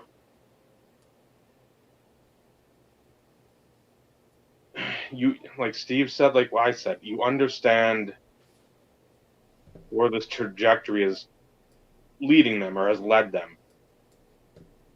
But at the same time, you don't wish things were completely different. You wish things were a little different. Change is always difficult, and that's something when you build up something and then all of a sudden it's sort of, well, there's a penny sleeve on the floor. Well, pick it up. Nah, sweep it under the rug. That's fine. So, I don't know. There's a lot of guys that Ryan helped, which I always thank him for that, but in the same vein, I wish for everybody involved for just a little more contact. But again, in the end, I understand. Business, as the kids say, business is booming. Well, business pays the bills. Business puts you in situations you want to be in life-wise and gives you opportunities. So you can never argue with that.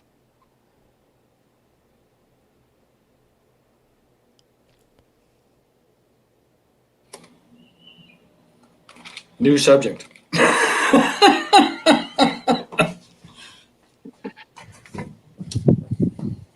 Because like I said, I could go definitely down a path on that one, and it's one of those. And it's not just him. There's others, but you know, at the same time, you know, is it truly?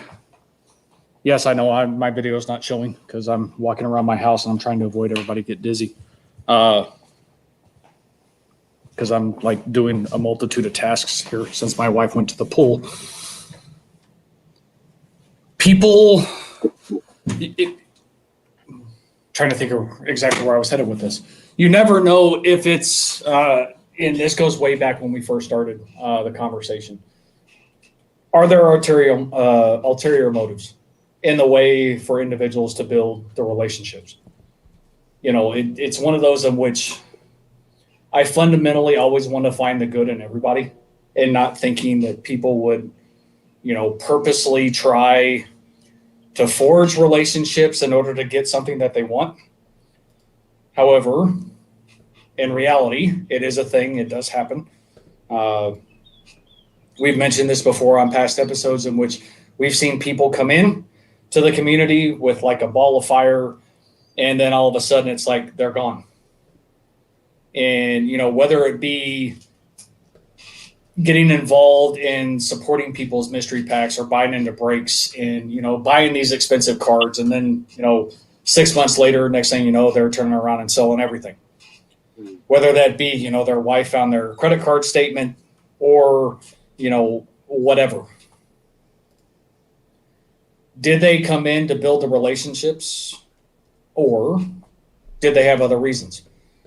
I've been the first one to come out and say, my motives for YouTube early on were to push my eBay. I would buy into breaks and turn around and sell everything. I had no connection to any of it. Mm-hmm. Yes, I still collected, and any of the money that I made or profit that I made, I turned around and put it into, you know, certain sets and things along those lines.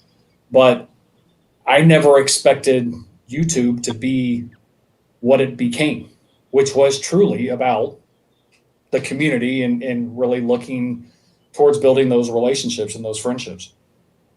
So I think a lot of people come in with the right intentions, but for whatever reason, those intentions either change, whether it be on their own accord or for other reasons. Financially, their wife, I mean, you just don't know. The only difference is a lot of them would come in, like I said, and then disappear, and nobody would know why. Mm-hmm. So it's the same type of situation as it pertains to those individuals looking to take the next step into actually going into business for themselves. So. And you'll find that past YouTube, you'll find that Facebook groups, you'll find that Instagram, Twitter, wherever. I mean, people, it's like the Mayflower moving trucks. Just overnight, gone. And then they show up. And then 2 months later, where they go? Who knows? Into the abyss. So happens frequently. Yeah. Maybe not so much these days. Then again, you know, I'm still very selective of what videos I watch. Maybe it's because I'm a little bit more guarded in that situation, because it sucks if you've put forth the time and the effort to try and work towards building a friendship or a relationship, all for nothing. You know, it's one of those in which, you know, yeah, it's great to put yourself out there, but you have to feel comfortable with what you're willing to put out there in mixed company. It's no different than, you know, one of the main pieces of advice that I live by. You know, if you want, be very careful who you let into your card kingdom, so to speak. If you don't care, let me take that back. If you want to show everything, by all means, that's your choice. But personally, I've always felt as though you should be very selective of who you let into your inner sanctum. For reasons, as Carlos would say. There's always for reasons. Absolutely. So, you know, it's really up to someone, to each individual's personal preference. Me personally, there's a lot of things in which I don't share. for reasons. It's no different that Dave doesn't share everything for reasons. Carlos doesn't share everything for reasons. There are things in which don't need to be widely spread out in the internet age of the world today. It's not that we think somebody's going to come knocking on our doorstep, and it's not what I'm getting at. It's save those interactions with those people that you are closest with is really what I'm getting at. So I'll get off my soliloquy number 7, I think. And we'll let Carlos go on soliloquy number 3. Amazing. And get your take. Amazing. No, also I'll touch on the last thing you said, because a lot of the stuff you guys are talking about from the folks from before, I wasn't around for that, and I don't have anything to add to that. But I can add to the part about what you choose to share, because I have touched on that in a video before. And in one specific video, because I wanted to be as transparent I could be about not being fully transparent. And my point was that you're sharing what you choose to share. And my warning to people was like, take it with a grain of salt. This is what, when people do the YouTube videos, this is what we choose to present. And when I did that video, I was up on this corner against this wall. And I said, right now, you're just seeing this wall. If I turn it around, it could be whatever on the other side of the wall. And when I was doing the live streams, I had this 90 degrees turn. This is the same room. It's not even a room because it's actually open. But you don't get to see that until I turn it 90 degrees. But you're only seeing a perception. And then you're still only seeing what's within lighting of this area. My point was, just take it with a grain of salt. That is what it is, because people are choosing what they want to share. They're choosing what they want to share on social media. They're choosing what they want to share in videos or in live streams or whatever. Even in a live setting, you can still hide things. Why would somebody necessarily need to hide things? They can have a variety of reasons for doing that. Sometimes it's just being private. And touching back on what you guys talked about earlier, I have very few friends that I've talked to over a long period of time. And a lot of times I'm the one who doesn't really reach out to people. The reason I don't reach out to them is not because I'm actively trying to avoid them or anything of the sort. My answer is always, if you guys want to reach out to me, feel free. I will answer. That's no problem. But unless I got a reason to talk to you, I'm not talking to you. It's nothing personal. It's like, if I have a reason to talk to you, I'll talk to you. If you reach out and ask me a question, I'll talk to you. If you want to talk about something, I'll talk to you. But otherwise, I've got plenty to keep me occupied. I'm busy. So it's one of those things, like, I can keep myself occupied in a variety of different ways. I got things to do. I'll go read a book. Your conversation isn't that interesting. Sorry. Because a lot of times people just want to talk about what they're up to and what they're doing, which is cool. That's cool. But for lack of a nicer way of putting it, I don't care. If I cared, I'd ask you. But I've always been very upfront about that. I don't lie about it. I don't pretend to be like, yeah, let me act real interested. I don't care. So my friends that have been my friends the longest kind of understand. It's like, yeah, that's the way Carlos is. I've done, and I never advertise it, but I have a podcast that I've done with a buddy from university of mine that has reached 100 episodes. Nobody knows about it. I don't talk about it. It exists. I know some people from the other live stream have found it. And it's not that hard to find because the logo is not dissimilar to the one I use on my regular card live stream. It is not fundamentally dissimilar. But I don't advertise because it's two different worlds that I'm operating in. Nobody really sees that one. By comparison, it's apples to oranges. My YouTube channel has 3,200 subscribers. That YouTube channel has like 20. Nobody watches it. It's been to 100 episodes already. We've been doing it for 2 years. It's basically just an excuse for me to ridicule my buddy. That's basically all it is. It's an hour of me making fun of him for an hour. And if somebody watches, they're gonna be like, it's like, does this guy even like this? He's like, yeah, we get along great. But literally, he just comes on to get abused, and that's basically how we chat once a week. That's what it is. But that's the way it works, and that's the way it's been. That's why we always joke, hashtag we're old, because we've been doing this. And for our 100th episode, we sat there, we talked about nothing, and we ate cake. That was the episode. And we literally called it episode cake. That was the name of it. But that's the kind of idiocy that it is. You got to figure out what works for you. But that's why I say, like, I never have any issue with somebody who just decides not to stay in touch. It's like, look, Everybody has a reason for doing what they want to do. We joke about the reasons, but everybody does have reasons for doing what they want to do. And I've always been of the opinion that once you became a supposed adult, allegedly, then you make adult decisions. And adult decisions means figure out what the hell you want to do. Associate with people you want to associate with because you feel like it, or don't because you don't. That helps me a lot with what I do day to day. It's like, look, if I don't have time for this, I'm not dealing with it. If I don't feel like dealing with it, I'm not going to deal with it. If I feel like dealing with it, then I will. That's why I only allow things to bother me. 99% of what happens in the world is of no interest to me. I don't care. I'm very interested in just doing what I need to do and operating in the world I need to operate. That's why even in the context of this hobby, I do what I want. And if I'm doing what I want, it's kind of hard for me to not be happy about it, because it's like, I chose this. This is the way I wanted to do it. And if I'm doing it the way I want to do it, why shouldn't I be happy?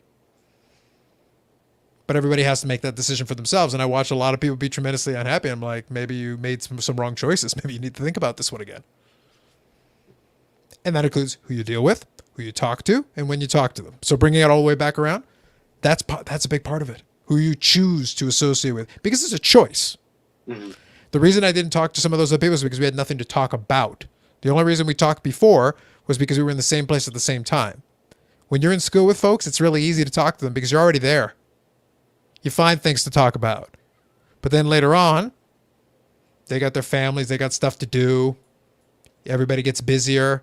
You end up being a lot more selective. You got less hours in the day to associate and chat and do all that. So now you have to be pickier. Now all of a sudden your time is even more valuable. It just became way more valuable. Now it matters. Every minute that I'm talking to you when I don't want to is a waste of my time. It's a couple of minutes that I could be talking to somebody I do want to talk to, or doing something that I do want to do. So if I choose to talk to you, awesome. I'm making a decision. It means that I value this interaction enough to use the time that I could be doing something more important because I actually value my time. So there's my soliloquy number 3. And then we move to Dave's soliloquy number 19. I think I skipped one on purpose because, No one hopes for Mike Trout tribute anything, unless Mike Trout tribute means he's retiring shortly, in which case I'll laugh and cackle. If that calf injury is career threatening, then I'm in, Paul. I will buy that fucking tribute.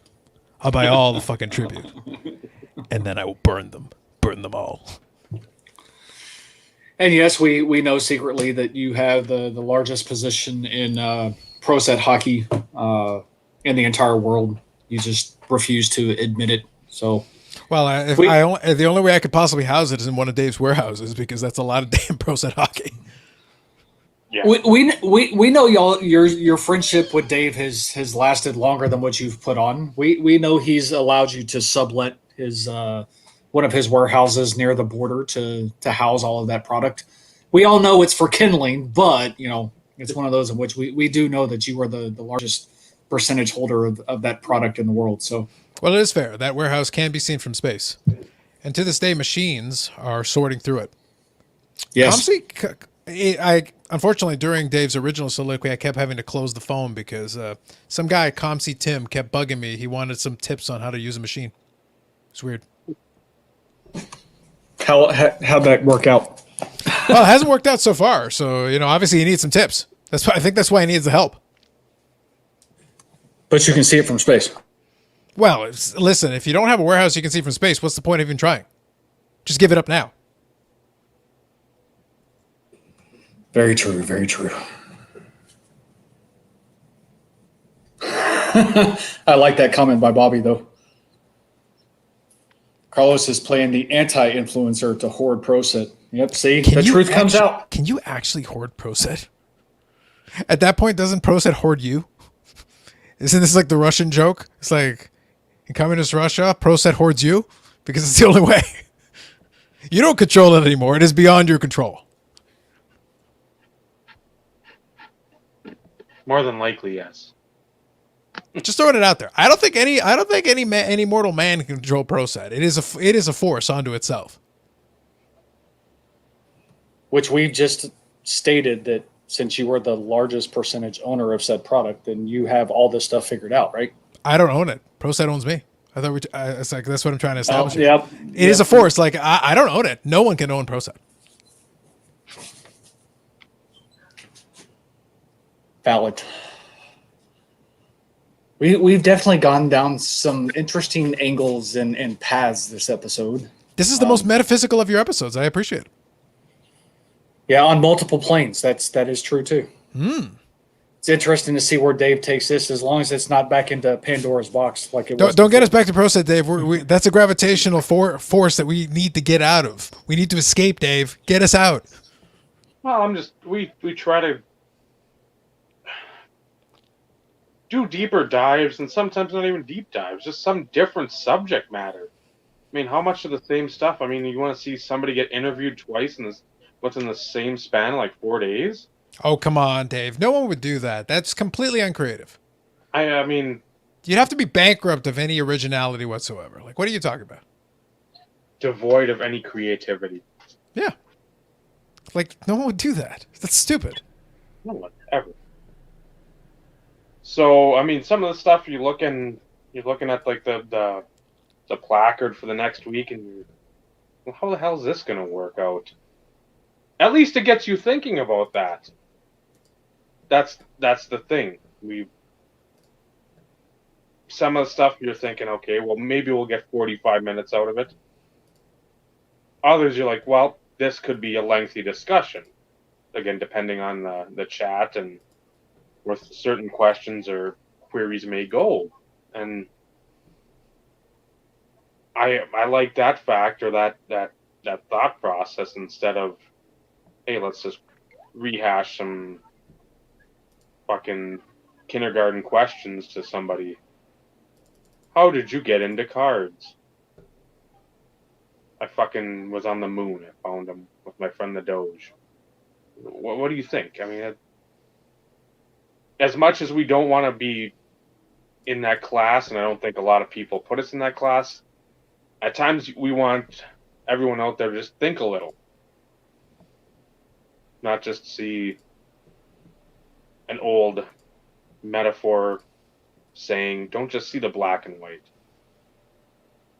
So that's where I'd go in that little tangent / soliloquy, because that's where I like this show. I like your show. We're not just towing the line, as it were. We're jumping here, we're jumping there.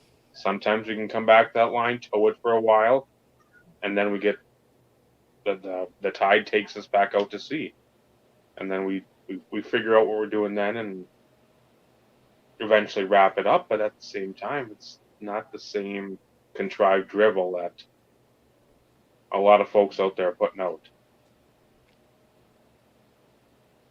Like that. There's not those videos, and not, who are you blaming now? Tom Brady, right? Isn't that your top pick still, Carlos? Mike Trout. Well, that's 1 through 4. What I'm thinking for number 5, Mike Trout Pro Site cards. It all comes full circle. A late The riser. known- Late riser. The no name variation, like what Dave was alluding to earlier. Dude, if it's an NFT, hashtag invest. I'm gonna say, because ProSet had them, it's like the error with all rookie team or rookie of the year. It didn't have that. It had, instead of the rookie of the year, it had the MVP. Whoops. Hashtag error. Yeah. If I was ever going to do a top 5, I would have to go fully blatant and be like, so here's my top 5. Coincidentally, I happen to have all 5, so take a look. And there's also a link in the description of how you could buy these cards. Possibly from me. So this is the top 5. Self plug. It's like, Carlos, isn't that like blatantly you just selling these cards? Yes. Yes, it is. 100% is. And this top 5 also includes prices. Market prices? No, my prices. I mean, prices that are out there in the market. Use this link. As we've said before, hashtag toilet flower cards, unicorns and rainbows. Listen, man, I don't mind it if you're actually fully shameless. Like, if you just shamelessly make this blatantly obvious, like, this is 100% a vehicle for my personal aggrandizement. I want my building I can buy from fucking space. This is a noble cause. Buy this shit. Buy it. Yes, so in other words, the next venture for you, Carlos, is to build a building you can see from space, but it be on the moon, correct? Is that where we're heading now? It'll probably have a big Doge head on it. If I can cross brand this, that would basically pay for it. And then the buying thing would just be like me building my new YouTube studio from my building you can see from space. You can have 2 buildings you can see from space. Why not? Why stop at one, Steve? Think bigger.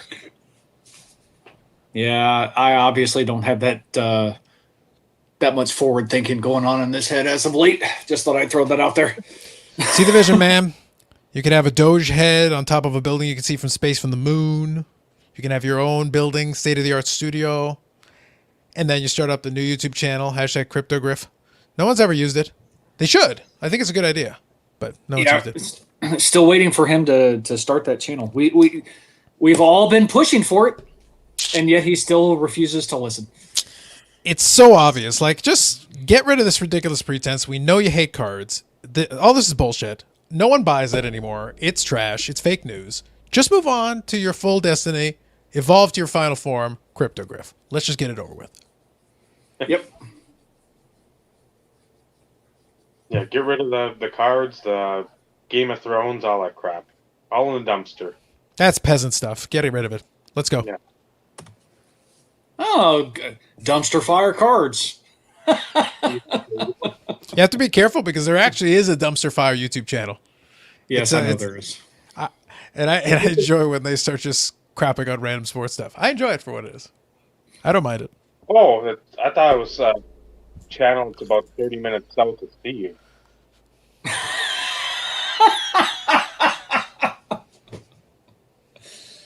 I don't even know what to say to that.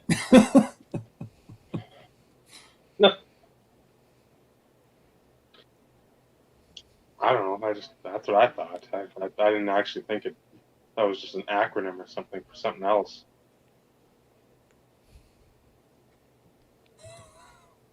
And so it continues. Dave. Carlos has just got this random shit-eating grin on his face. I just want to see where Dave goes with this. This is one of those situations. If normally when there's dead air, you can interject yourself in, but no. This is your show. You run this shit. That guy right there, you steer Man in the Shadows. This is your deal. You go. That's where I'd like a normal year for like the National, not this whatever shit show that's going to happen in 6 weeks, where you're probably going to have human totem poles walking around the Rosemont because there's not going to be enough room for people to go side by side, shoulder to shoulder. Because a lot of people will be of the overweight variety, and C, and number 4, there'll just be too many people. I'd like to go on there or go to that establishment and just people watch. That would be something fun. If I could sit at one of those tables that haven't been sanitized in probably 2 to 3 years, somebody left like half of a stale beer there, and just look and see how many of these YouTube legends would walk around and they've got their own branding and whatever, and they've got like a cowboy hat and assless chaps, and they've got their YouTube. Do you have something specifically in mind, Dave, or is this just a fantasy you had earlier? A little cup A, a little cup B. I was gonna say, so,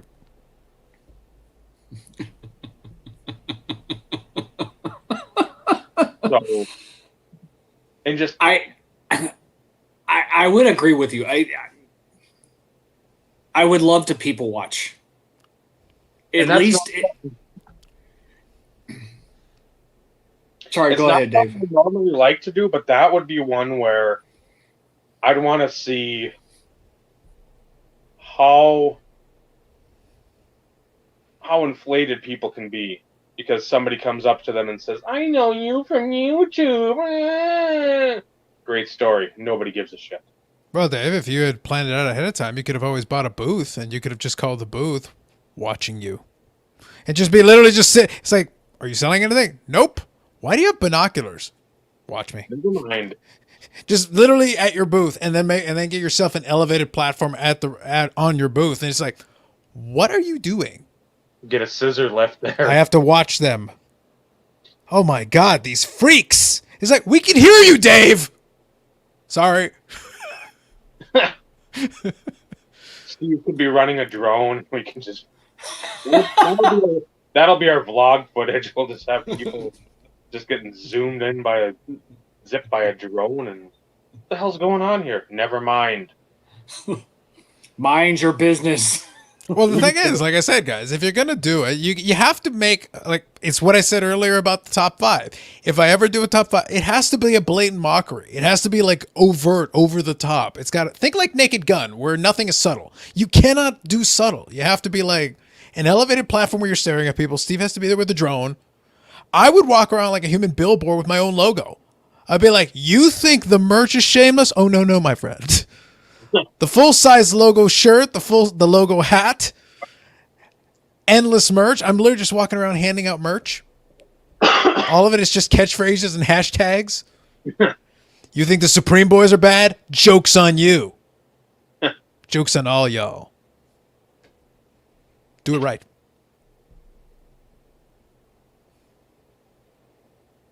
So, yeah, that would be something I'd love. I'd love to do that and just take in the lunacy that people have, the thought process they have about themselves as they are integral, either influencers or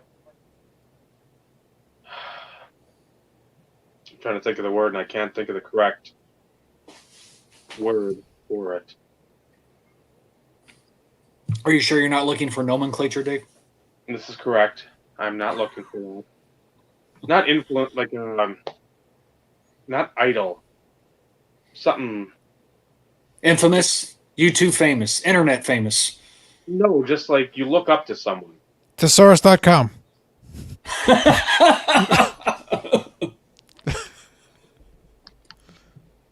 So you could say idolize somebody. I mean, from that perspective, if you like, don't go as high as influencer. Look up to their parents or something, or like that's what I'm sort of looking at, like that type of verbiage, and I can't think of it for whatever reason. Maybe the lack of sleep, and that could have something to do with it. But where these people are put on their pedestal by themselves,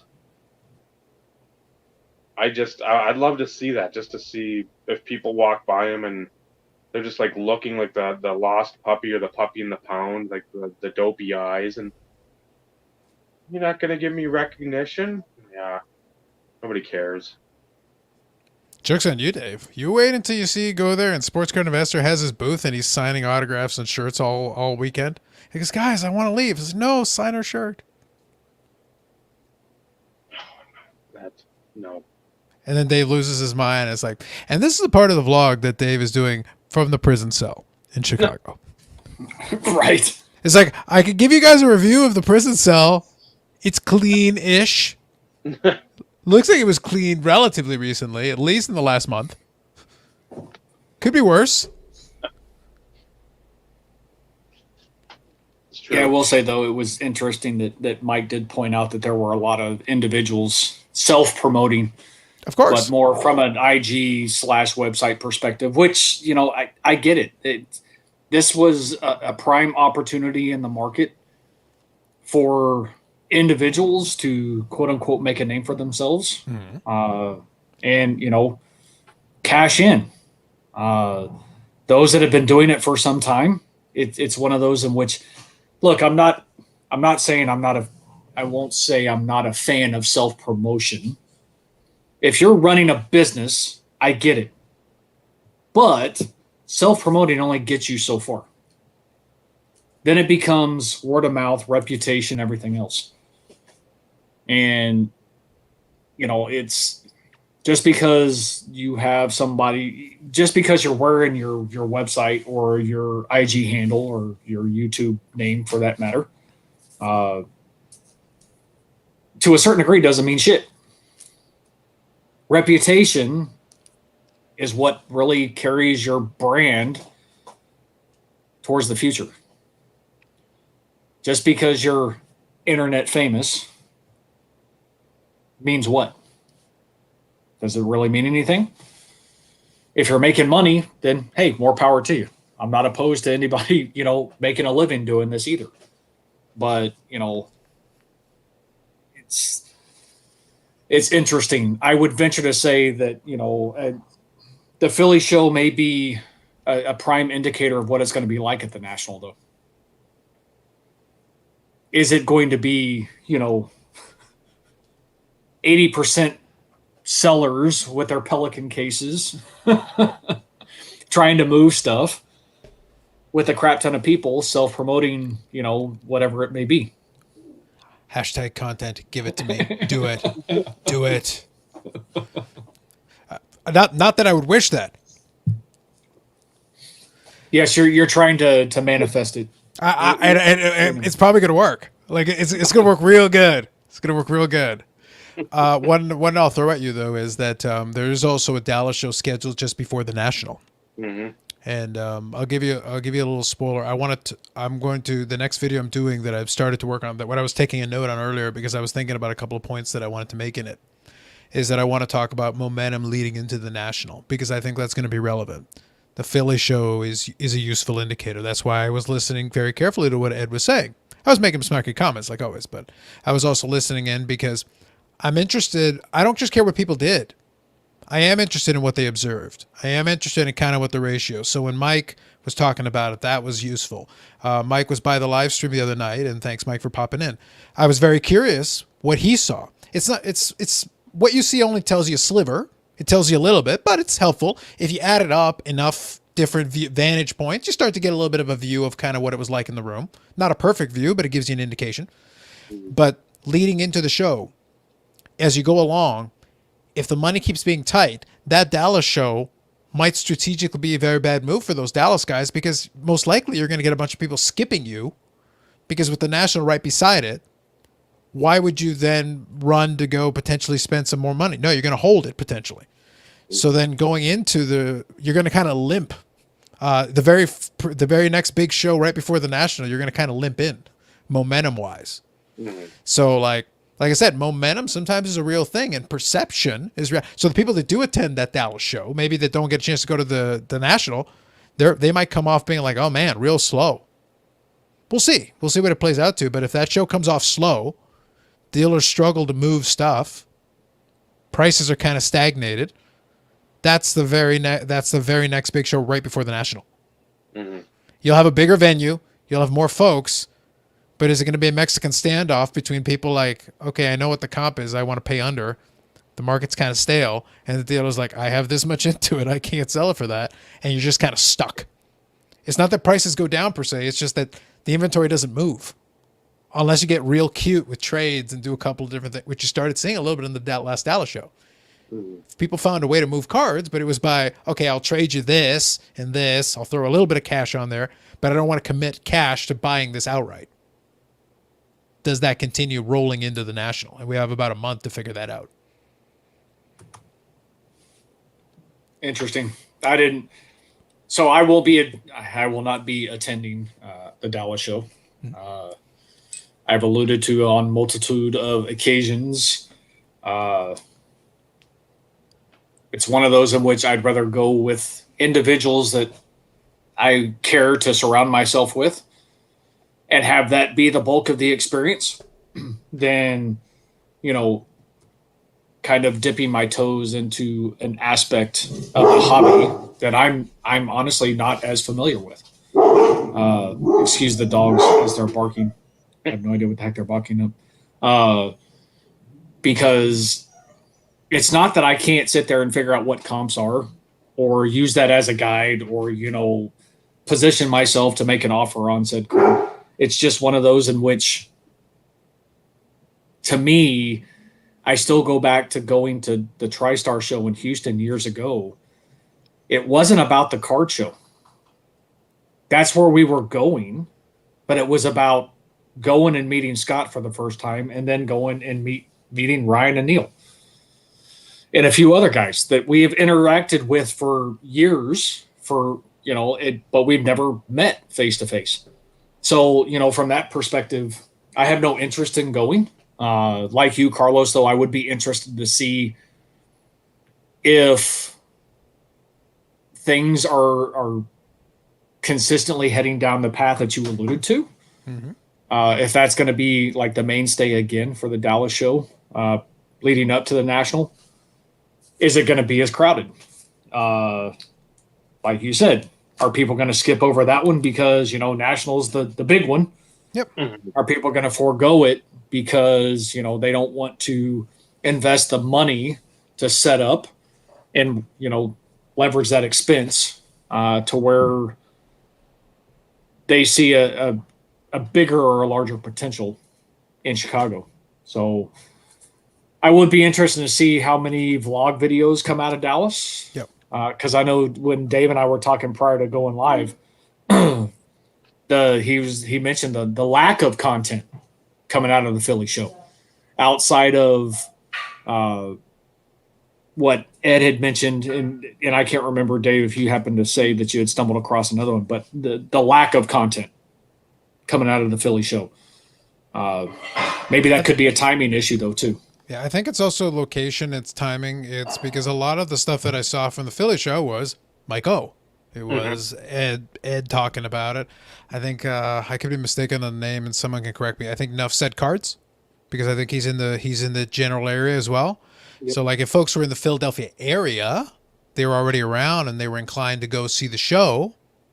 And I believe Ty also was there in that vicinity. So like if you were in the area already a little bit, then you were probably around. And if you have a YouTube channel and you made so there are a couple of videos that made it out for it, but basically like the West Coast folks, those folks don't run out to go do the Philly show. But the reason I'm saying the momentum thing is going into the National is going to be interesting. And then I think I saw on Sports Collectors Daily, the East Coast National is going to be back, I think late August. So that's what I mean. Like the moment. So imagine you get a slow show in Dallas, but for logical reasons, like the proximity is really close. It's only like a week or two before the National. So I would not be shocked. And it isn't necessarily damning that Dallas might be a little slow, just because it's like, well, I can't go to Dallas and then fly out to Chicago right after and go try to spend all those things cost money. If you have to make a choice, you're not going to probably go to Dallas. You're probably going to go to Chicago. So then some people make that decision, and including some dealers. So some of them are like, look, I can't do both. Not that tight, not that close together. Space them a month apart, maybe we're talking. A couple of weeks, no way. Mm-hmm. So then that one goes a little slow. Then the National, if the National doesn't fire on all cylinders, I think people are waiting and hoping the National suddenly restarts the momentum. Because once momentum slows down, it's really hard to get it firing again on all cylinders unless something happens. If the National, though, does okay, lots of people attend, there are some deals made, but it's not like super hot coming out of the National, well, then the East Coast National probably isn't going to be that hot either. Mm-hmm. Because there's nothing between then and, the end of July and the end of August necessarily to reheat it. Maybe anticipation of football as you get closer into the fall, but, I don't think even the USFL can save us. And that was our last hope. Like, if the USFL can't, like, we're done. All right, shut her down. It's over.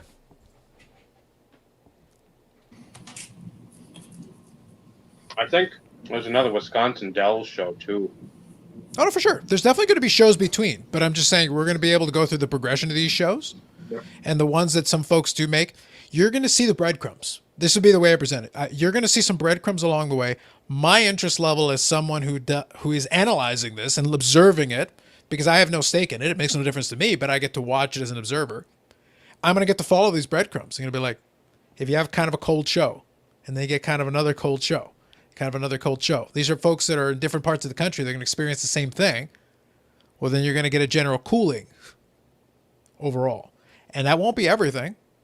If Guerrero is still chasing a triple crown, his cards will be fine. If there's certain things that are, if you're starting getting close to football season, Joe Burrow cards may start to pick up. You'll start to see stuff like that. But it'll be certain pockets that at least make sense. Oh, we're anticipating the NFL season. That could be a thing. But then basketball and a bunch of these other things may stay cool. Well, there are a lot of people that are in because of that. And if that's cooled down for them, that's the whole market. It's like that guy with the Acuna and Tatis cards. If both those guys struggle or they get hurt, all of a sudden his life is ruined because he's not diversified. He's just in those two guys. And if that doesn't work out, he's in trouble.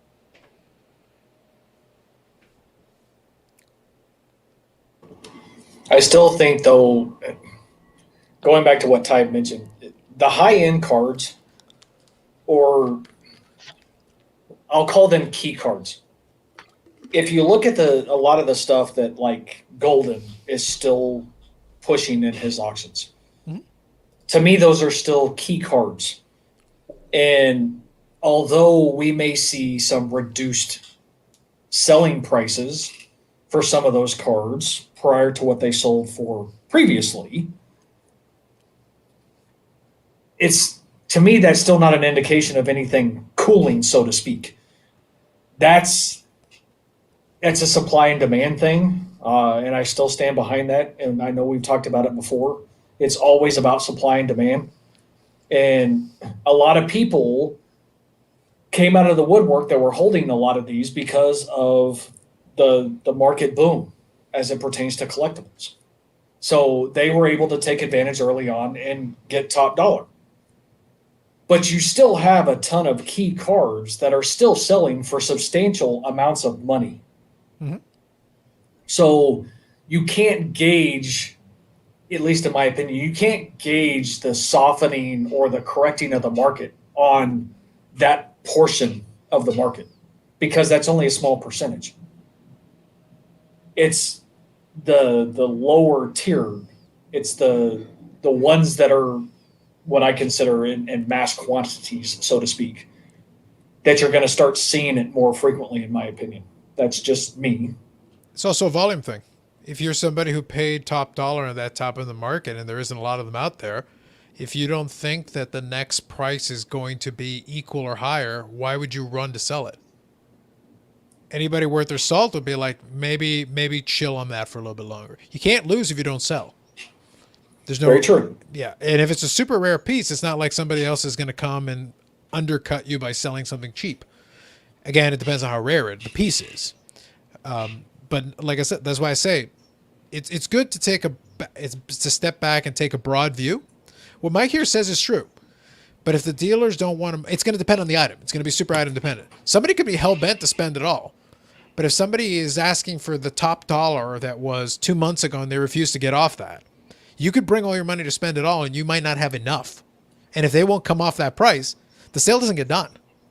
It doesn't matter that you were willing to spend it all. You didn't have enough if they're not willing to come off their price. There's got to be a little bit of give and take. That's the nature of most of those transactions. But like we always say, it's not every market. It's not every segment. At the same time that there is this general cooling effect, there was a sale last week by Sotheby's. In addition to the CryptoPunk, not just the CryptoPunk, there were some items that sold. There was a trio of 3 items from the same collector. It was a postage stamp that was one of a kind. That is the red magenta. It sold for a little under what they thought, so it fell a little short. There was another set of stamps that was a famous one of the. It was an inverted plain one. It sold for a little under what they expected, but the third item was a 1933 double eagle coin. It sold for a record $18.9 million. It's the most that it's ever sold for because, as a drunk man once said, this buyer invested in physical gold. If it isn't physical land, God help us all. The point is, though, not every market. And coins are dead. Somebody paid almost $19 million for a single piece. And that has a backstory that I'm not going to get into. I don't think it's going to interest folks here. But the point is, not everything. That was another record breaker. So in that market, they had no problem moving $19 million on one thing. In that CryptoPunk, they moved $12 million on an NFT. Like, there's money willing to be spent on stuff you wouldn't expect necessarily, or you wouldn't think that wouldn't be the first top of mind. But it depends on what it is. Right now, there's some folks out there who have already spent a lot of money in cards, and they're not necessarily running to spend more. But if someone's willing to buy X from them and maybe they want Y, so the first sale becomes the precondition for the second sale. So they want to get out of this to go buy that, but they're not going to dump more money in. So if they can't sell the first one, then the second one's not going to happen. Because right now, some of the record sales are not an auction. The biggest record sales right now are private sales. There where somebody doesn't have to sell, but somebody approaches them and said, hey, would you be willing to do a deal? They're not waiting for an auction because at an auction, they might find they could get it cheaper if they actually let the open market have a crack at it. Or adversely, they they could end up paying more for something at auction if they would have just approached them and, made an offer type situation, because there's both sides to that situation. Oh, for sure. But it goes back to that momentum point that I made earlier. Yeah. If right now we were running super hot, like we were a couple months ago, and we were setting record, I promise you a couple of those private sale ones would have gone to Golden. And in some cases, Golden might help broker or whatever, but it's not happening in an auction because they're like, look, I've got the card. I will sell it if someone comes at me with my price, but I'm not going to take the chance to put it up and maybe I end up disappointed. That's why I use that example. 3 items from the same collection. 2 of them disappointed. That red magenta stamp is a one of a kind. It's literally their T206 Honus Wagner. And it fell, and they thought it would go 10 to 15 million. It sold for just under 9, which was less than it sold for last time. In every collectible market, you think new record. It actually sold for less than last time. The coin blew past the old record. So 2 out of 3 fell short. The third one hit the nail on the head. Like I said, physical gold. Listen to the drunk guy. Yep. I still like physical land better. Fair enough. But there were 2. Physical gold and physical land. We got 1 out of 2. Very true. Very true. And I think we'll start seeing the same thing transpire. As good of a marketing guy as Golden is, the news of record after record after record after record is going to start to dwindle. Yeah. So we're, not saying that we're still not going to see, some key cards sell for substantial amounts of money. Yeah. But, at the same time, you can only break records so frequently where it becomes an anomaly. And I've used the term before.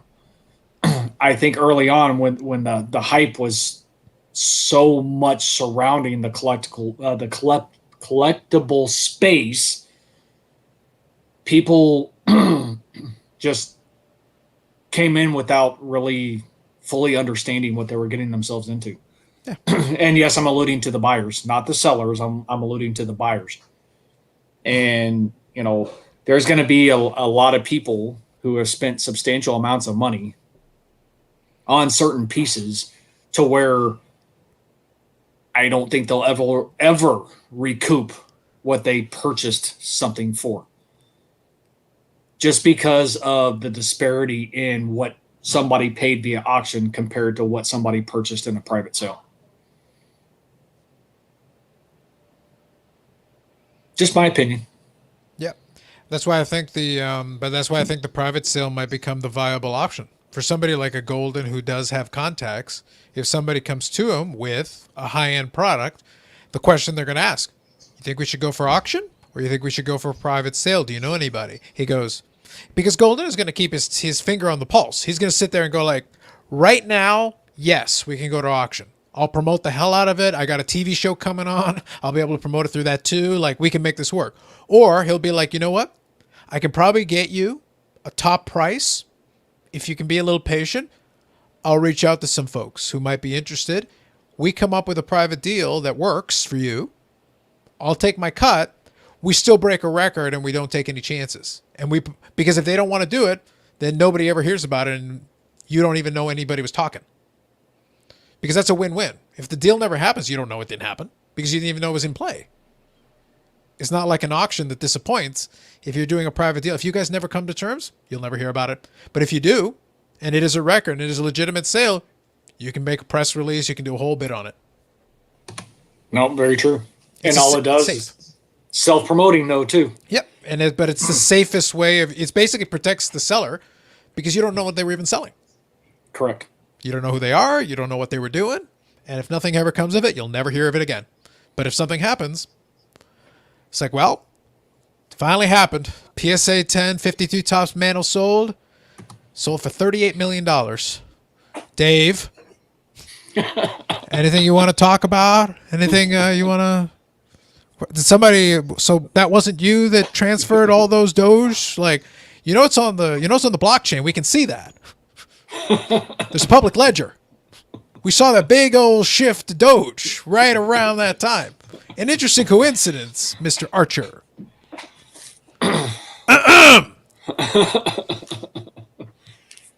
Bobby, I'm going to defer that question since Dave did highlight it. I don't know. Carlos, are you still following the fractional stuff as much as what you were? I follow it a little bit, but it's one of those things where, like, after the Babe Ruth thing, they got themselves into a bit of trouble. I think their stuff's. I think they're still trading, but it's one of those things where to be honest, I think anybody could really do that reporting just by downloading the app, because some of those are trading.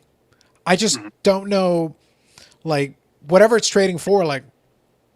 If you're in the initial IPO and you get it at the lowest possible price, I suppose you might want to crack at it, but do you really want to buy it from somebody else? If it was $10 a share at the beginning and now they want 12, it's like, why? No, thank you. I think a lot of folks want it to be like first in line, but it's like, you got to have a buyer on the other end.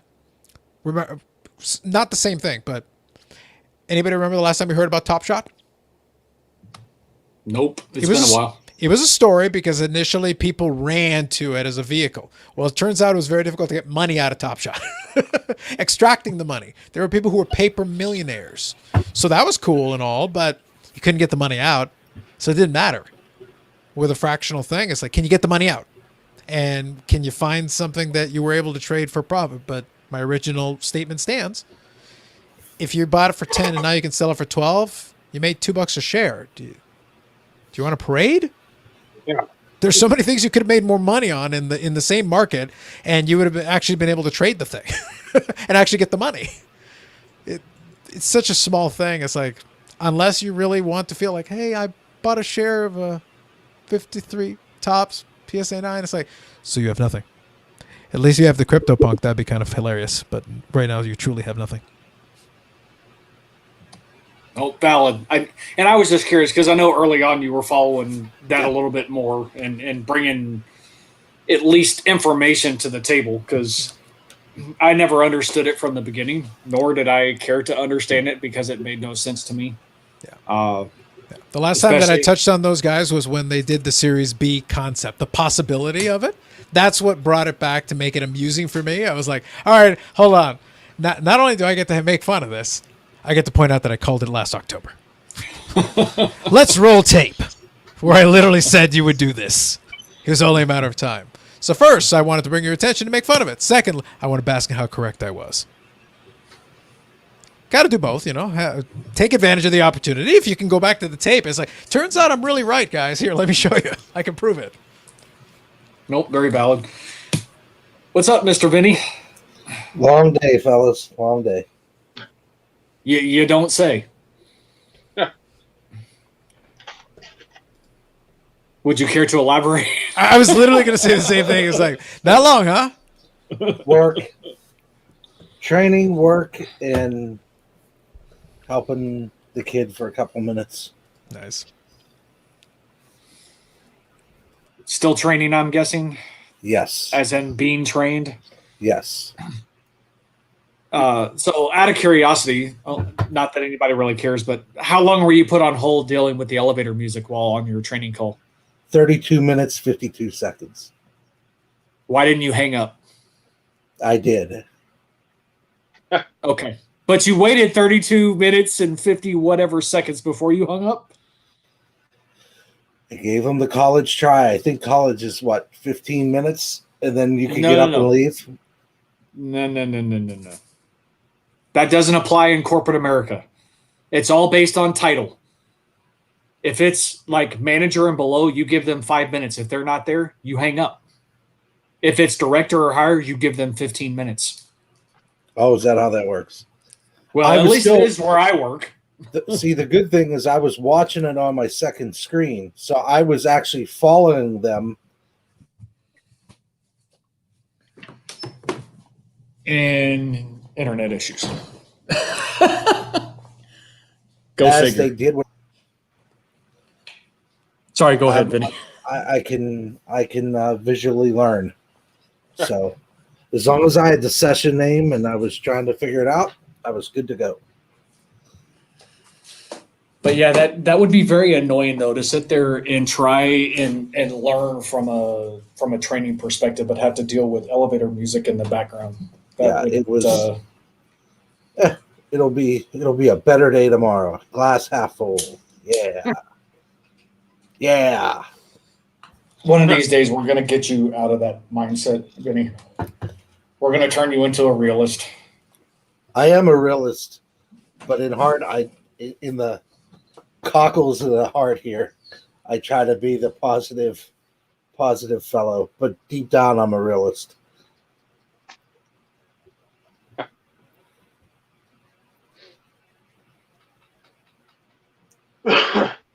Bringing that ever bright light of sunshine to you, man, because I feel you.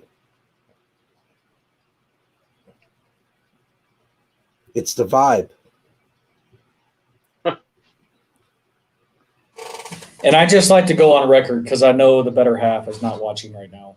But I have a bone to pick with her about her statement. She's probably right. You shut up. She's probably right. What's up, Vinny Brad? or Dave's wife? Just let her know I have a bone to pick with her because I'm sure she's not watching anymore. Yeah, she was assembling an IKEA cabinet. I thought that was your job. No. How'd you get out of that? No. Oh, I forgot. You're not the crafty one. That's your wife's job. I forgot. I just do what I'm told, but when she builds those things, she builds those things. Those are her wheelhouse. Because I take my time and I read directions and Whose wife is crafty?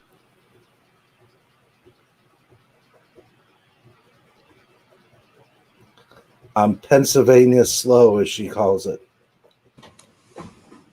Pennsylvania slow. Mhm. Where's Bob? I was gonna say, yeah. We take our time. Like Mr. Rogers used to sing. I take my time when I do things, however the song went.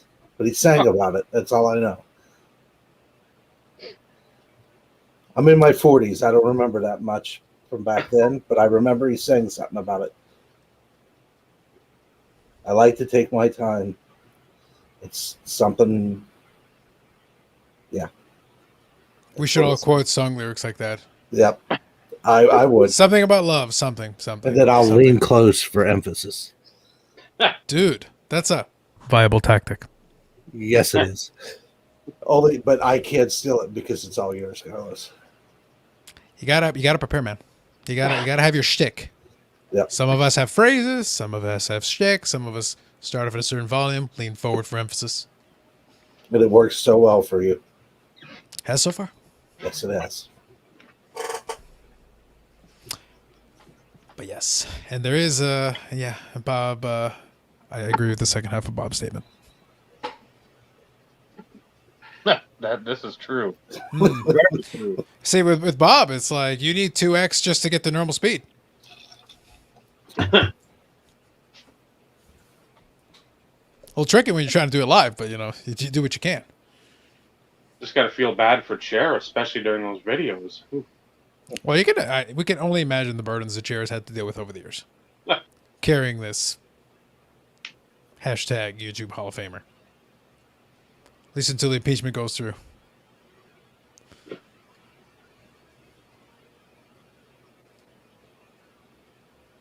So the last topic was that profound? While I walked away. Very much so. It was one that left us all flummoxed beyond belief. Yeah, a very contemplative moment, I see. So this is the segment where we're all Pennsylvania slow? Is that the deal? Yeah. No, I sorry, I was having conversations with my wife about something random. But did I miss anything? I don't think any of us did, whether they were watching or not, whether they were participating or not. Everybody was in the same boat. So in other words, this would be ample time to potentially start wrapping down the show because everybody's like trying to think of what we can talk about these days. Of course, I feel bad for Carlos since he went and just filled up a beer, but Oh, the thing is, coming up with something to talk about is difficult, but again, I defer back. It is your show. Was there anything else you wanted to touch on, or are you satisfied with the previous topics?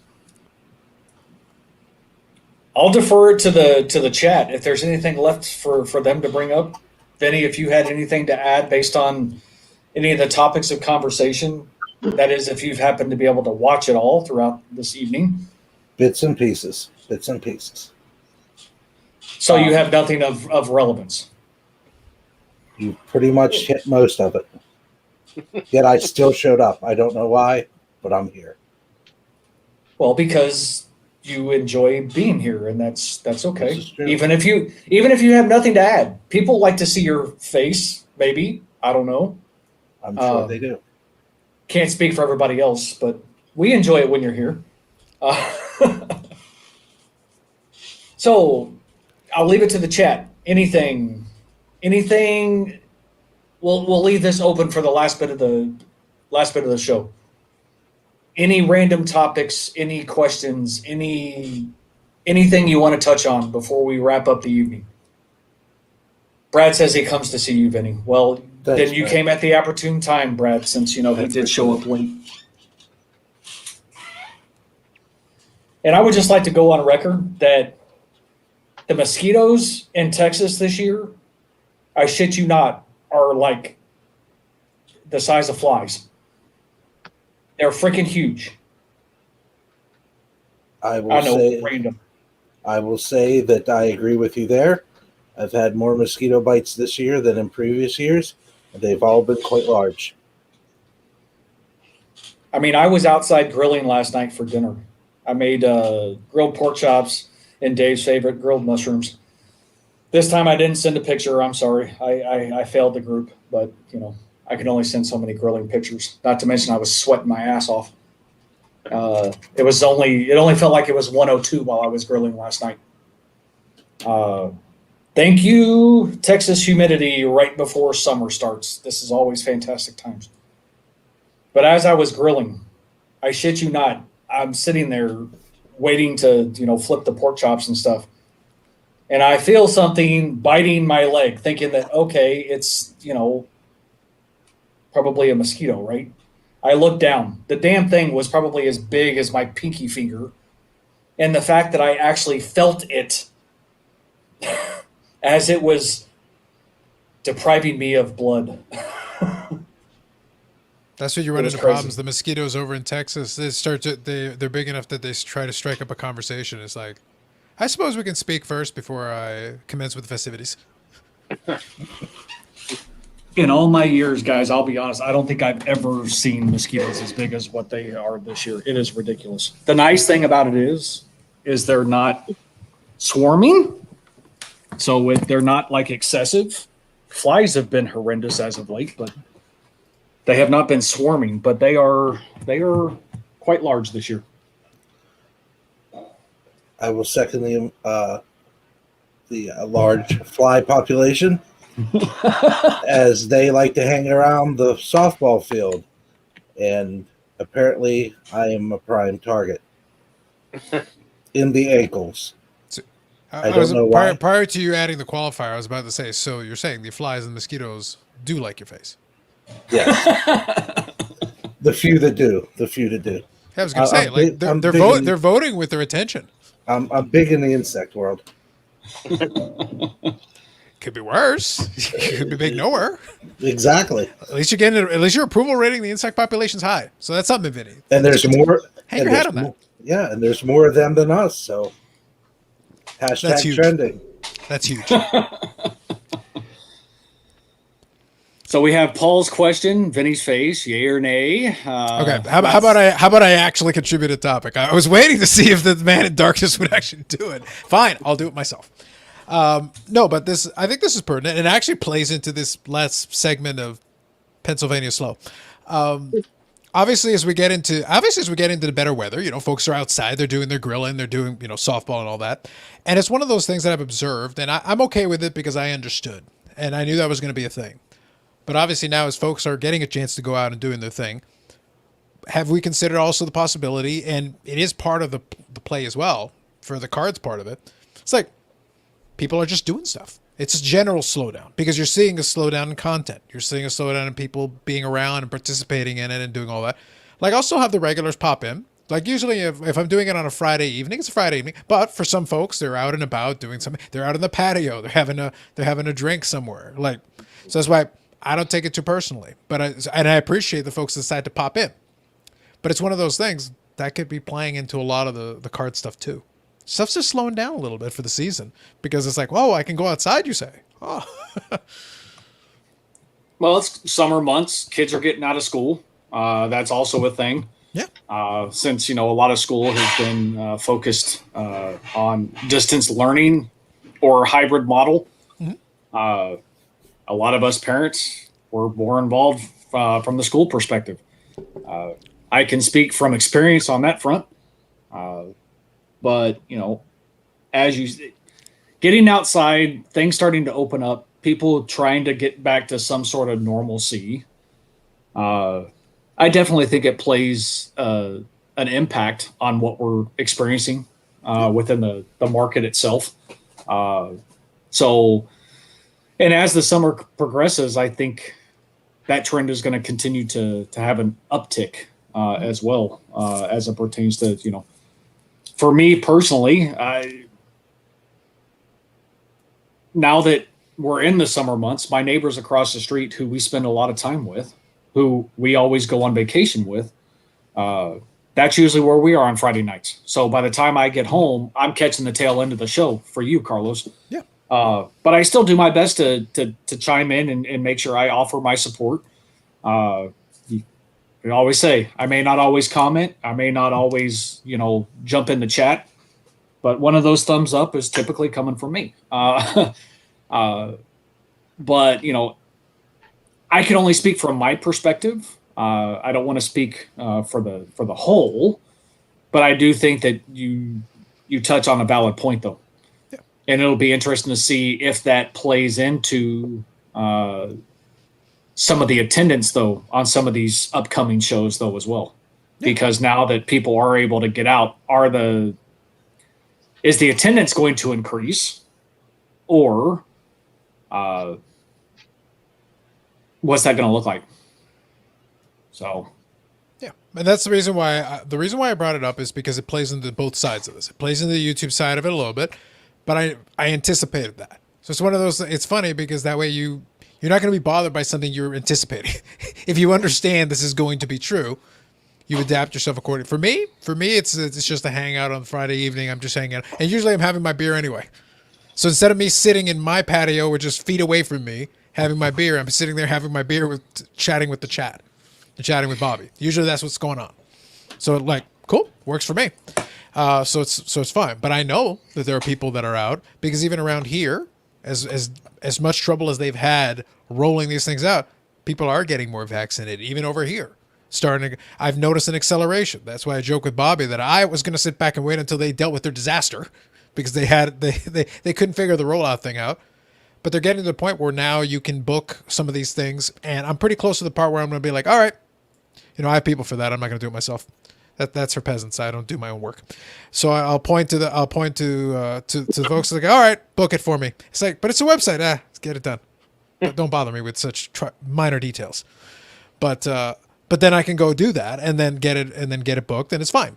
But the reality is, we joked about the whole thing with the National, and I always tease the thing about us if they did the National Vegas. It's like, I would definitely go to the National Vegas. It's like, Carlos, we didn't see you on the floor. It's like, oh yeah, I was around. I was around over in the MGM Grand and the Wynn, and it's like, but that isn't where the show. There's a show now. Look, I'll meet you at the pub. Shut up. Go away. I'll meet you after. It's like the only cards I'm paying attention to are being dealt by a dealer. So go away. Shut up. And I'm not concerned about the condition of those cards. I'm just concerned if they're working my way. That's all that matters. Right. That's all that matters to me right now. Vinny, Dave, I would venture to say that both of you would agree with what Carlos though had mentioned from the summer aspect. Go ahead. Just even from as the COVID shit starts to lift, you get restrictions lifting. You get what? You can go to a baseball game. guess what? Football's starting month and a half or whatever. At the preseason anyway. That's you're gonna start getting your attention. We've talked about it. As soon as this stuff happens, where hate to always use that term because it's been used for how many years now, like a good couple decades, the return to normalcy. We can go to a concert, where you can go to the games, where you can just go to like a street dance or whatever the people enjoy. Go to the pub and have Toronto Maple Leafs aren't in it anymore, so it's not for those fans, but go to a pub downtown Toronto, watch the game. Everybody there cheering for the Stanley Cup final. Whatever the case may be, when you can get people in one certain spot, as that happens, or as these things are quote unquote allowed, it's gonna divert those funds, especially to some of these dealers, influencer jagovs, as a wise man once said. The technical term, yes. Pennsylvania technical. Halfway. The wives or the significant others are gonna be like, you know what? You've been gallivanting for over a year with this sports card stuff. I want to do something now that shit's opened up. Let's take a vacation to Turks and Caicos. Let's go somewhere. Let's have some fun. Real fun, not looking at cards in a Pelican case like an idiot. It's gonna eventually turn that way. For the record, I enjoy the way Dave dismissively says that, as if staring at cards outside of a Pelican case is not being an idiot. It's like, the case is not the reason you're an idiot, Dave. That isn't the issue. That's merely a container. I'm willing to call a spade here. Like, probably not the direction you want to go with. Let's not blame the case. Well, if you're carrying one of those, you're not exactly putting yourself in the pedestal of infinite knowledge. Mm-hmm. So, I still like one of my ideas and thoughts. I'd love to do that involving said Pelican case, but I digress and go back to the topic or the question. Yeah, it's as we get to stuff, the restrictions lifting, the money that was there for cards, as we've said all along, with the government in the U.S. handing out the astronomical unemployment bonus, and then all the stimulus packages, all that money goes away. And then you have your regular job with your regular pay and fun stuff that you like to do pre-COVID. That's going to cut into video making or content making or sports card purchasing or collectible purchasing. I mean, especially in summertime, nobody wants to sit around when two of us get to experience winter good 6 months of the year, probably 8. I was going to say, it's very generous of you to knock it down to only 6. Appreciate that. But yeah, when it's nice out, it's like, I just, windows open. I'd rather sit by the window and be a curmudgeon-y old man and at least feel the breeze instead of just like being cooped up and watching. Dave, you were doing that in the middle of December. Don't let other people. This is You're just true. like, it's fucking cold, but I'm still doing it. Why? I see one person, I can yell at them. I swear to God, if it wasn't 5 feet of snow, I'd be yelling at you from my lawn right now. But I'm yelling at you from my snow. It looks like a person. I can't tell that's a 40-mile-an-hour window there. That's right. It's a mailbox, actually, but that's all right. It's an optical illusion, Dave. So yeah, it was bound to happen. I mean, you're not going to have people pumping out videos, and the thing with the card shows, if the COVID thing would have worked out better for all these places, maybe that would have been something to start really ramping up in January, December, and then you would have had a little more success there. But yeah, now doing like one every second or third week, staggering that way, there's money to go around, but there's not that much money. Mhm. So that's It's my also take. not as much fun to brag about not making a ton of money. Yeah. I was chuckling the other day because Vinny knows and you guys know that Sasha T is one of my favorites. I like watching because I like watching the content. But his last couple of episodes have told me what I was waiting on. I was curious to see what would happen because he did an episode where basically he was just trying to flip a couple of small cards and it was basically him trying to browbeat people into making these small deals. He was trying to turn a $5 card into like a $65 card. I was like, so this is what happens when you're completely bankrupt with content. It's very difficult when people really don't want to move a lot of deals and make a lot of when things are hot and you can shift these cards, shift them into these cards, shift them money in, money out, money in, money out. There's a lot of action, a lot going on. When all of a sudden it's like, so will you take 50? It lacks a little bit in the dramatic excitement category. It doesn't quite get there. But no worries, Carlos. No worries. Exactly. But the other thing is honestly, and this is where it's, for somebody like me, it's going to be fun. I don't run out of content ideas because sometimes I just wait for somebody to say something stupid. And the beauty of it is stupidity is a renewable resource that never ends. So I will always have content forever. But a lot of them, because they stick in that one lane, is like, if things aren't going up constantly, I got nothing to talk about. Isn't that interesting? You don't have anything to talk about, do you? Yeah, because people want the big deals. People want the big money makers. Those type scenarios. That's what people are looking towards because it's almost like it's front page news. Mm-hmm. However, as things start to dwindle and correct themselves consistently over the coming months, those big deals are going to be not as frequent, regardless of your stature within the community or the IG world or whatever. You can't, I mean, you can manufacture them if you want to, if that's what you're trying to do. However, I don't think that would be in anybody's best interest to try and manufacture those type of situations and scenarios only to create content. Because at some point, somebody's going to find out and they're going to call people out on it. And there goes your brand, so to speak. Yeah. It also gets boring seeing the same 8 players back and forth. LeBron, Jordan, Kobe, Trout. I thought you And the said same players. cars. I thought you said players. Yeah. Up until the last one, I was with you, but then I was like, who? I was going to throw Brady in there, but I Double who? Respect. Exactly. There's an island here. I was gonna say though, how boring can it be, Vinny? It's like we check the watch history. It's like, is this really boring? It's like, Vinny, you've been watching it for 47 hours. You looped this one 14 times. I don't give them that much watch time. Only a couple minutes at a time you skip and then you circle back around. Circle back, yes. Yeah. Nice. Unless he's watching it for background noise, then it potentially loops in the background. I was gonna Yes, say I if you go back, Sports Card Investor's most watched video is actually just Vinny over and over again. It's been looping in the background for months. It's on the TV in the bedroom. It never ends. Basically.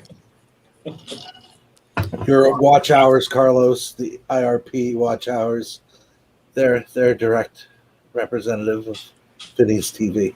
Well, we appreciate the boost for the algorithm, Vinny. We always appreciate it. absolutely. We always appreciate it. 100%.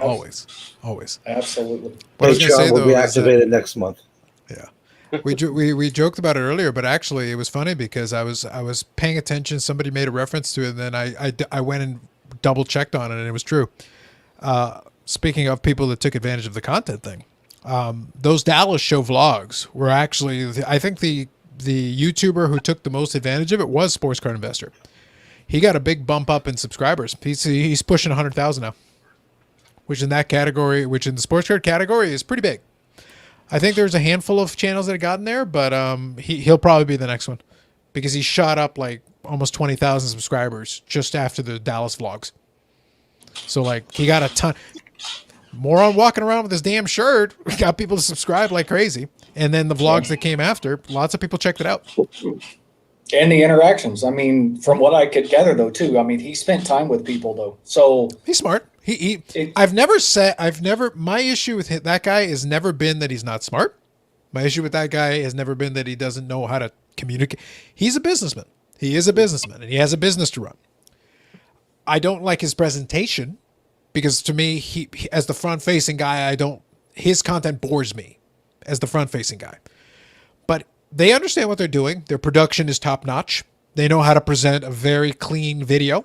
They know how to edit a very clean video, and even knows when to bring in other people to do certain things in it. So as a content thing, I don't think it's particularly interesting content, but whatever they produce gets the views. So it works from that perspective because people watch the same top 5 video over and over and over again, week after week after week. he doesn't even pop up as a recommended channel for me. So Yeah. But the thing is, and actually it's good. It's good to repeat it from time to time. I've mentioned it, but I'm not sure if everybody in the chat knows. I've mentioned it before. You can, if there is channels you don't want to see, unless you're Dave, you just want to hate watch everything.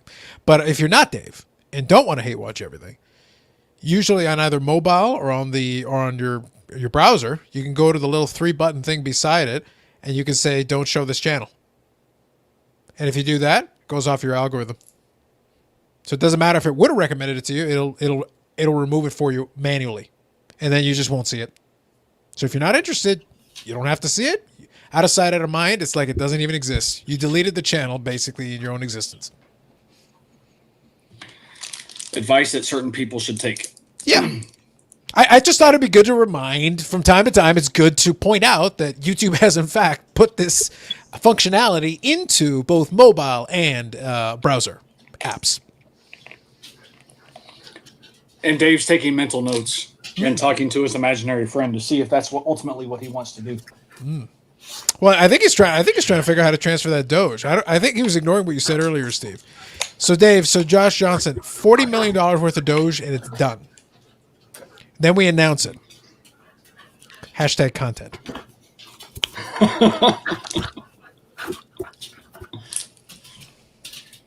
And on that note, Vinny, any closing remarks? Anything you'd like to throw out there to the IRP world? I'm curious how this quote unquote slowdown transitions into the fall and the winter of later year. I want to see the trend. I want to see if this is allegedly a correction, transition to a new way of being in the card world, or is this the end? Burn it all. It all. Let's see. How much of the current do you think is money that's borrowed? The reason I'm presenting that question to you, Vinny, is that some people may not have the time to stick it out. Some people are going to get very nervous if there isn't a rebound in certain prices because they bought real high. People who bought low and don't have money that they need to return are less concerned about it than people who did borrow the money and bought real high. Correct. I'm curious to see how many people bought at the high, and now the National is the avenue of a quote-unquote dumping ground of high-end stuff, because the vibe, as we heard in the last month or so, has been trading. Big fan of that word, Vinny. Could you repeat that? What were you saying? Sorry. The dog bark. Now I've lost total train of thought. No, you were saying a thing about vibe. You were talking about vibe, bro. Yeah, Yeah, tell us about the vibe, bro. the vibe. Yeah, but the vibe was more trading than actual cash exchange. So I'm curious if that ends. I think Vinny's dog didn't appreciate the suggestion that Vinny was making. He was disagreeing vehemently. Very much so. But I'm just curious, are we going to see cash flow at the National, or is it going to be a continuation of the try and trade up or trade down to acquire what you need.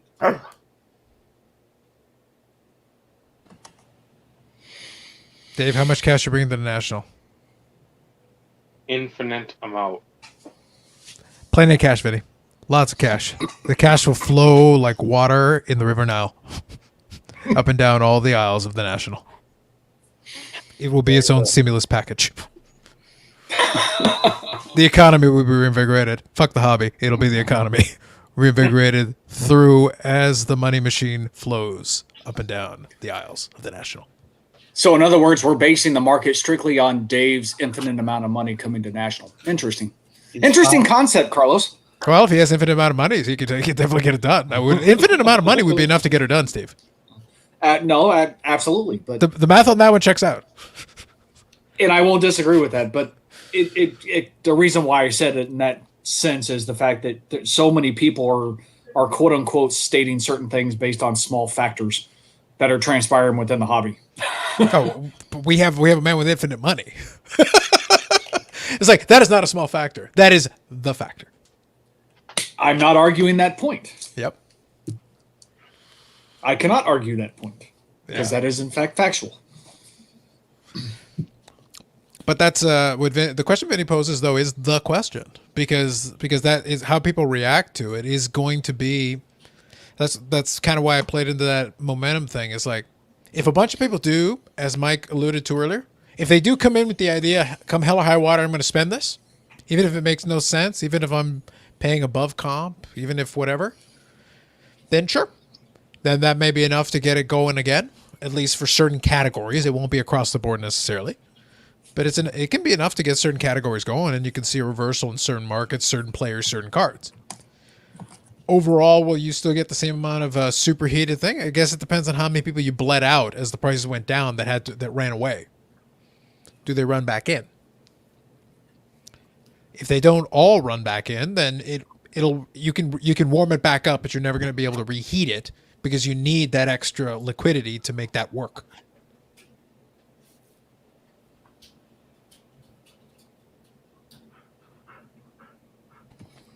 Oh, very valid. What are the repercussions of the temporary heat up? Wonderful content for Carlos. Yes. As he cackles in the background. That's why I say the beauty of my model is that I can't lose. If it goes to 0, I laugh. If it goes to 1 million, I laugh twice. Doesn't matter. Doesn't make any difference.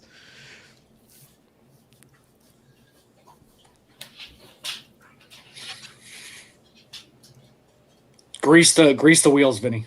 Grease the wheels. I hear it. Here.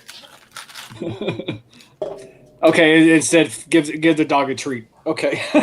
Nice. When he's staring you down and you're just waiting for that ear-piercing bark, it destroys all train of thought.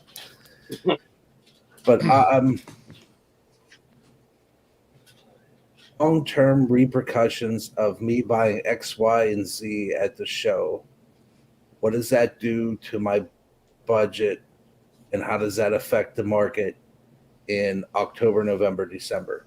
Because I'm used to seeing when it comes November, December, things have a tendency to come out of the woodwork in previous years. It's that holiday time. People are liking to move stuff to make money for the holidays. Things that I normally don't see, I'm prepared for because I know now that they'll be there. How many people are moving said cards in November and December because they are over leveraged? We hear that term time and time again. And it seems that everybody is all tulip flower cards, rainbows, and unicorns when I don't think we should be. I've been told we need to be more positive, Vinny. This is what I have been told. And we all know that is not the right thought process. All of us here look at things in a different perspective. I have the vat of the coldest water ever, and I just want to dump it on these people. It's like this This is straight from the Rockies, not just Steve's beer. This is directly from the Rockies. Stuff's damn cold. Are you ready for it? It's going to be awesome. Tap into reality. But one thing, though, that plays into what you're saying, Vinny, is this. What we saw is that the money brought out certain cards, certain really limited cards, because last year over the holidays was superheated, which meant I had to spend a lot of money because a lot of stuff did come out of the woodwork. But now I have my copy, so if another one comes in, I don't care. I'm out. For certain collectors that have been waiting, this was their moment. It was like, boom, let me grab this, let me grab that. I think there'll still be some stuff, but the question will be if some of that stuff that came out of the woodwork is now out, now that that has occurred, if you don't necessarily get the superheated again, will there be enough incentive for more stuff to get shaken out? Or will it just go back to kind of the traditional, yeah, stuff will appear, especially the really rare stuff, like the actual rare stuff. But it'll come in dribs and drabs. It won't be like this flood. For a little while, it was a flood. It was like this super tough card, this super tough card. It was almost too much in such a short, compressed span of time. But now it's like, yeah, there's still stuff out there, but some of it is locked in certain collections that unless you give them a damn good reason to take it out, it's not moving. The money was a great motivator. If it's not quite there, they're like, well, I can hang on to it a little longer. And then the folks that are collecting that already bought their thing, they already got it.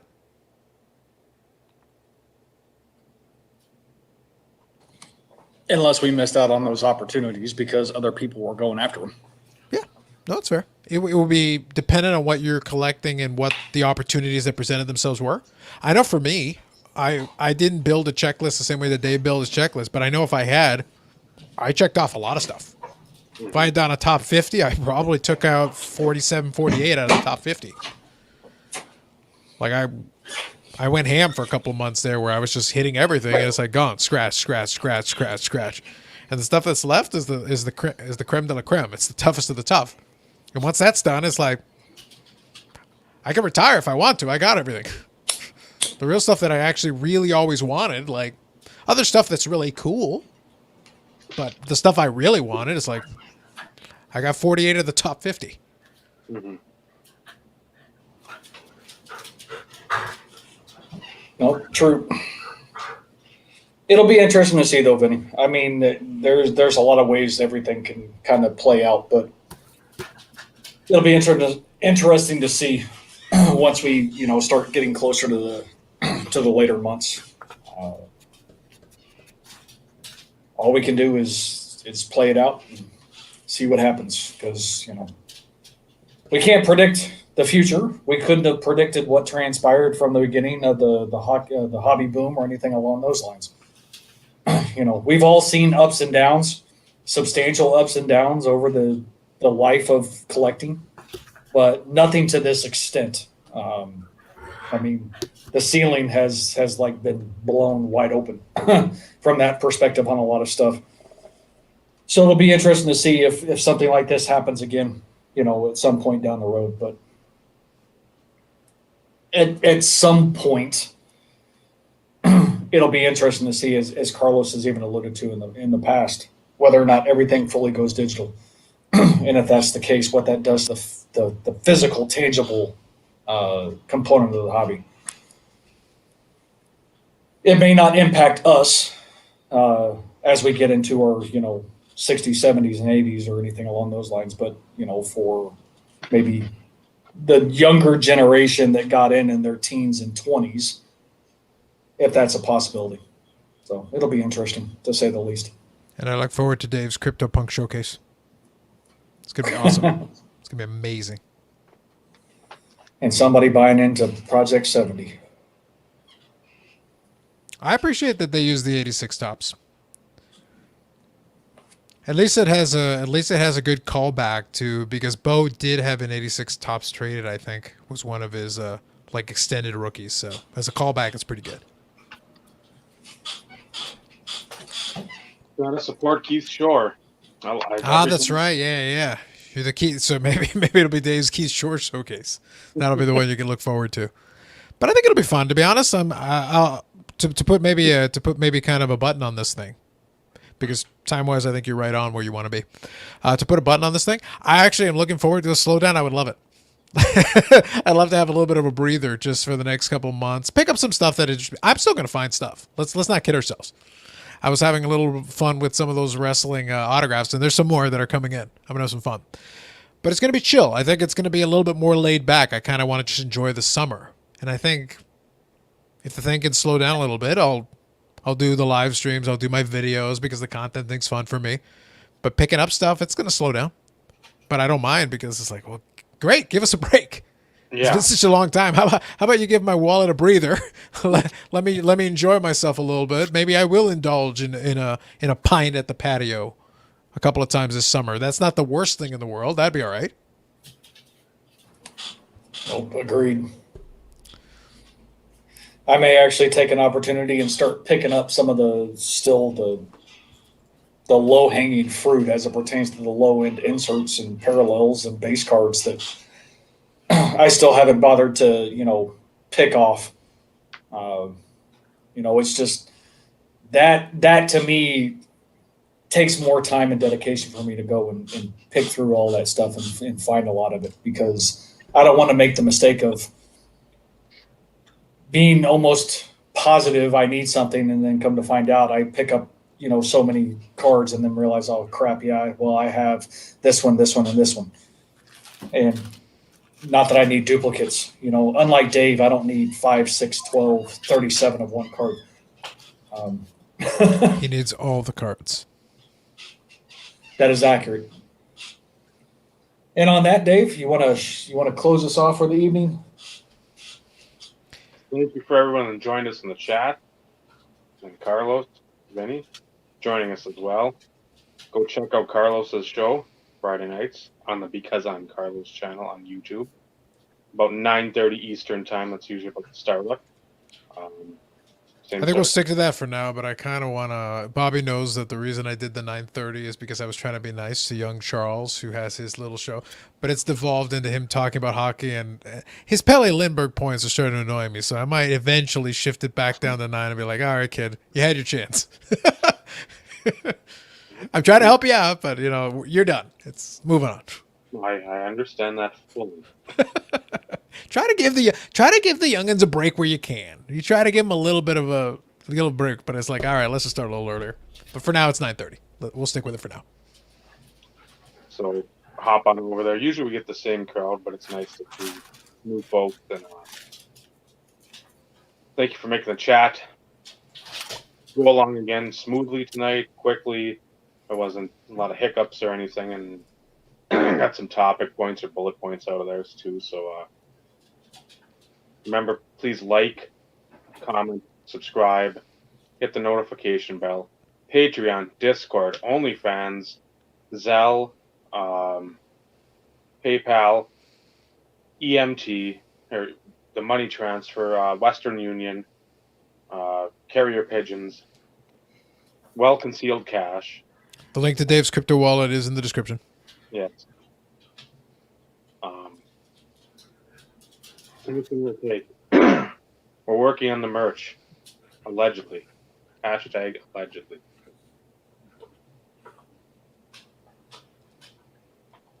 So, with that, my friends, Carlos, Vinny, Steve, I'm Dave, and Vinny's dogs. This has been the Insert Revolution podcast. Remember, cards, great thing to collect, great thing that brings us together in the hobby.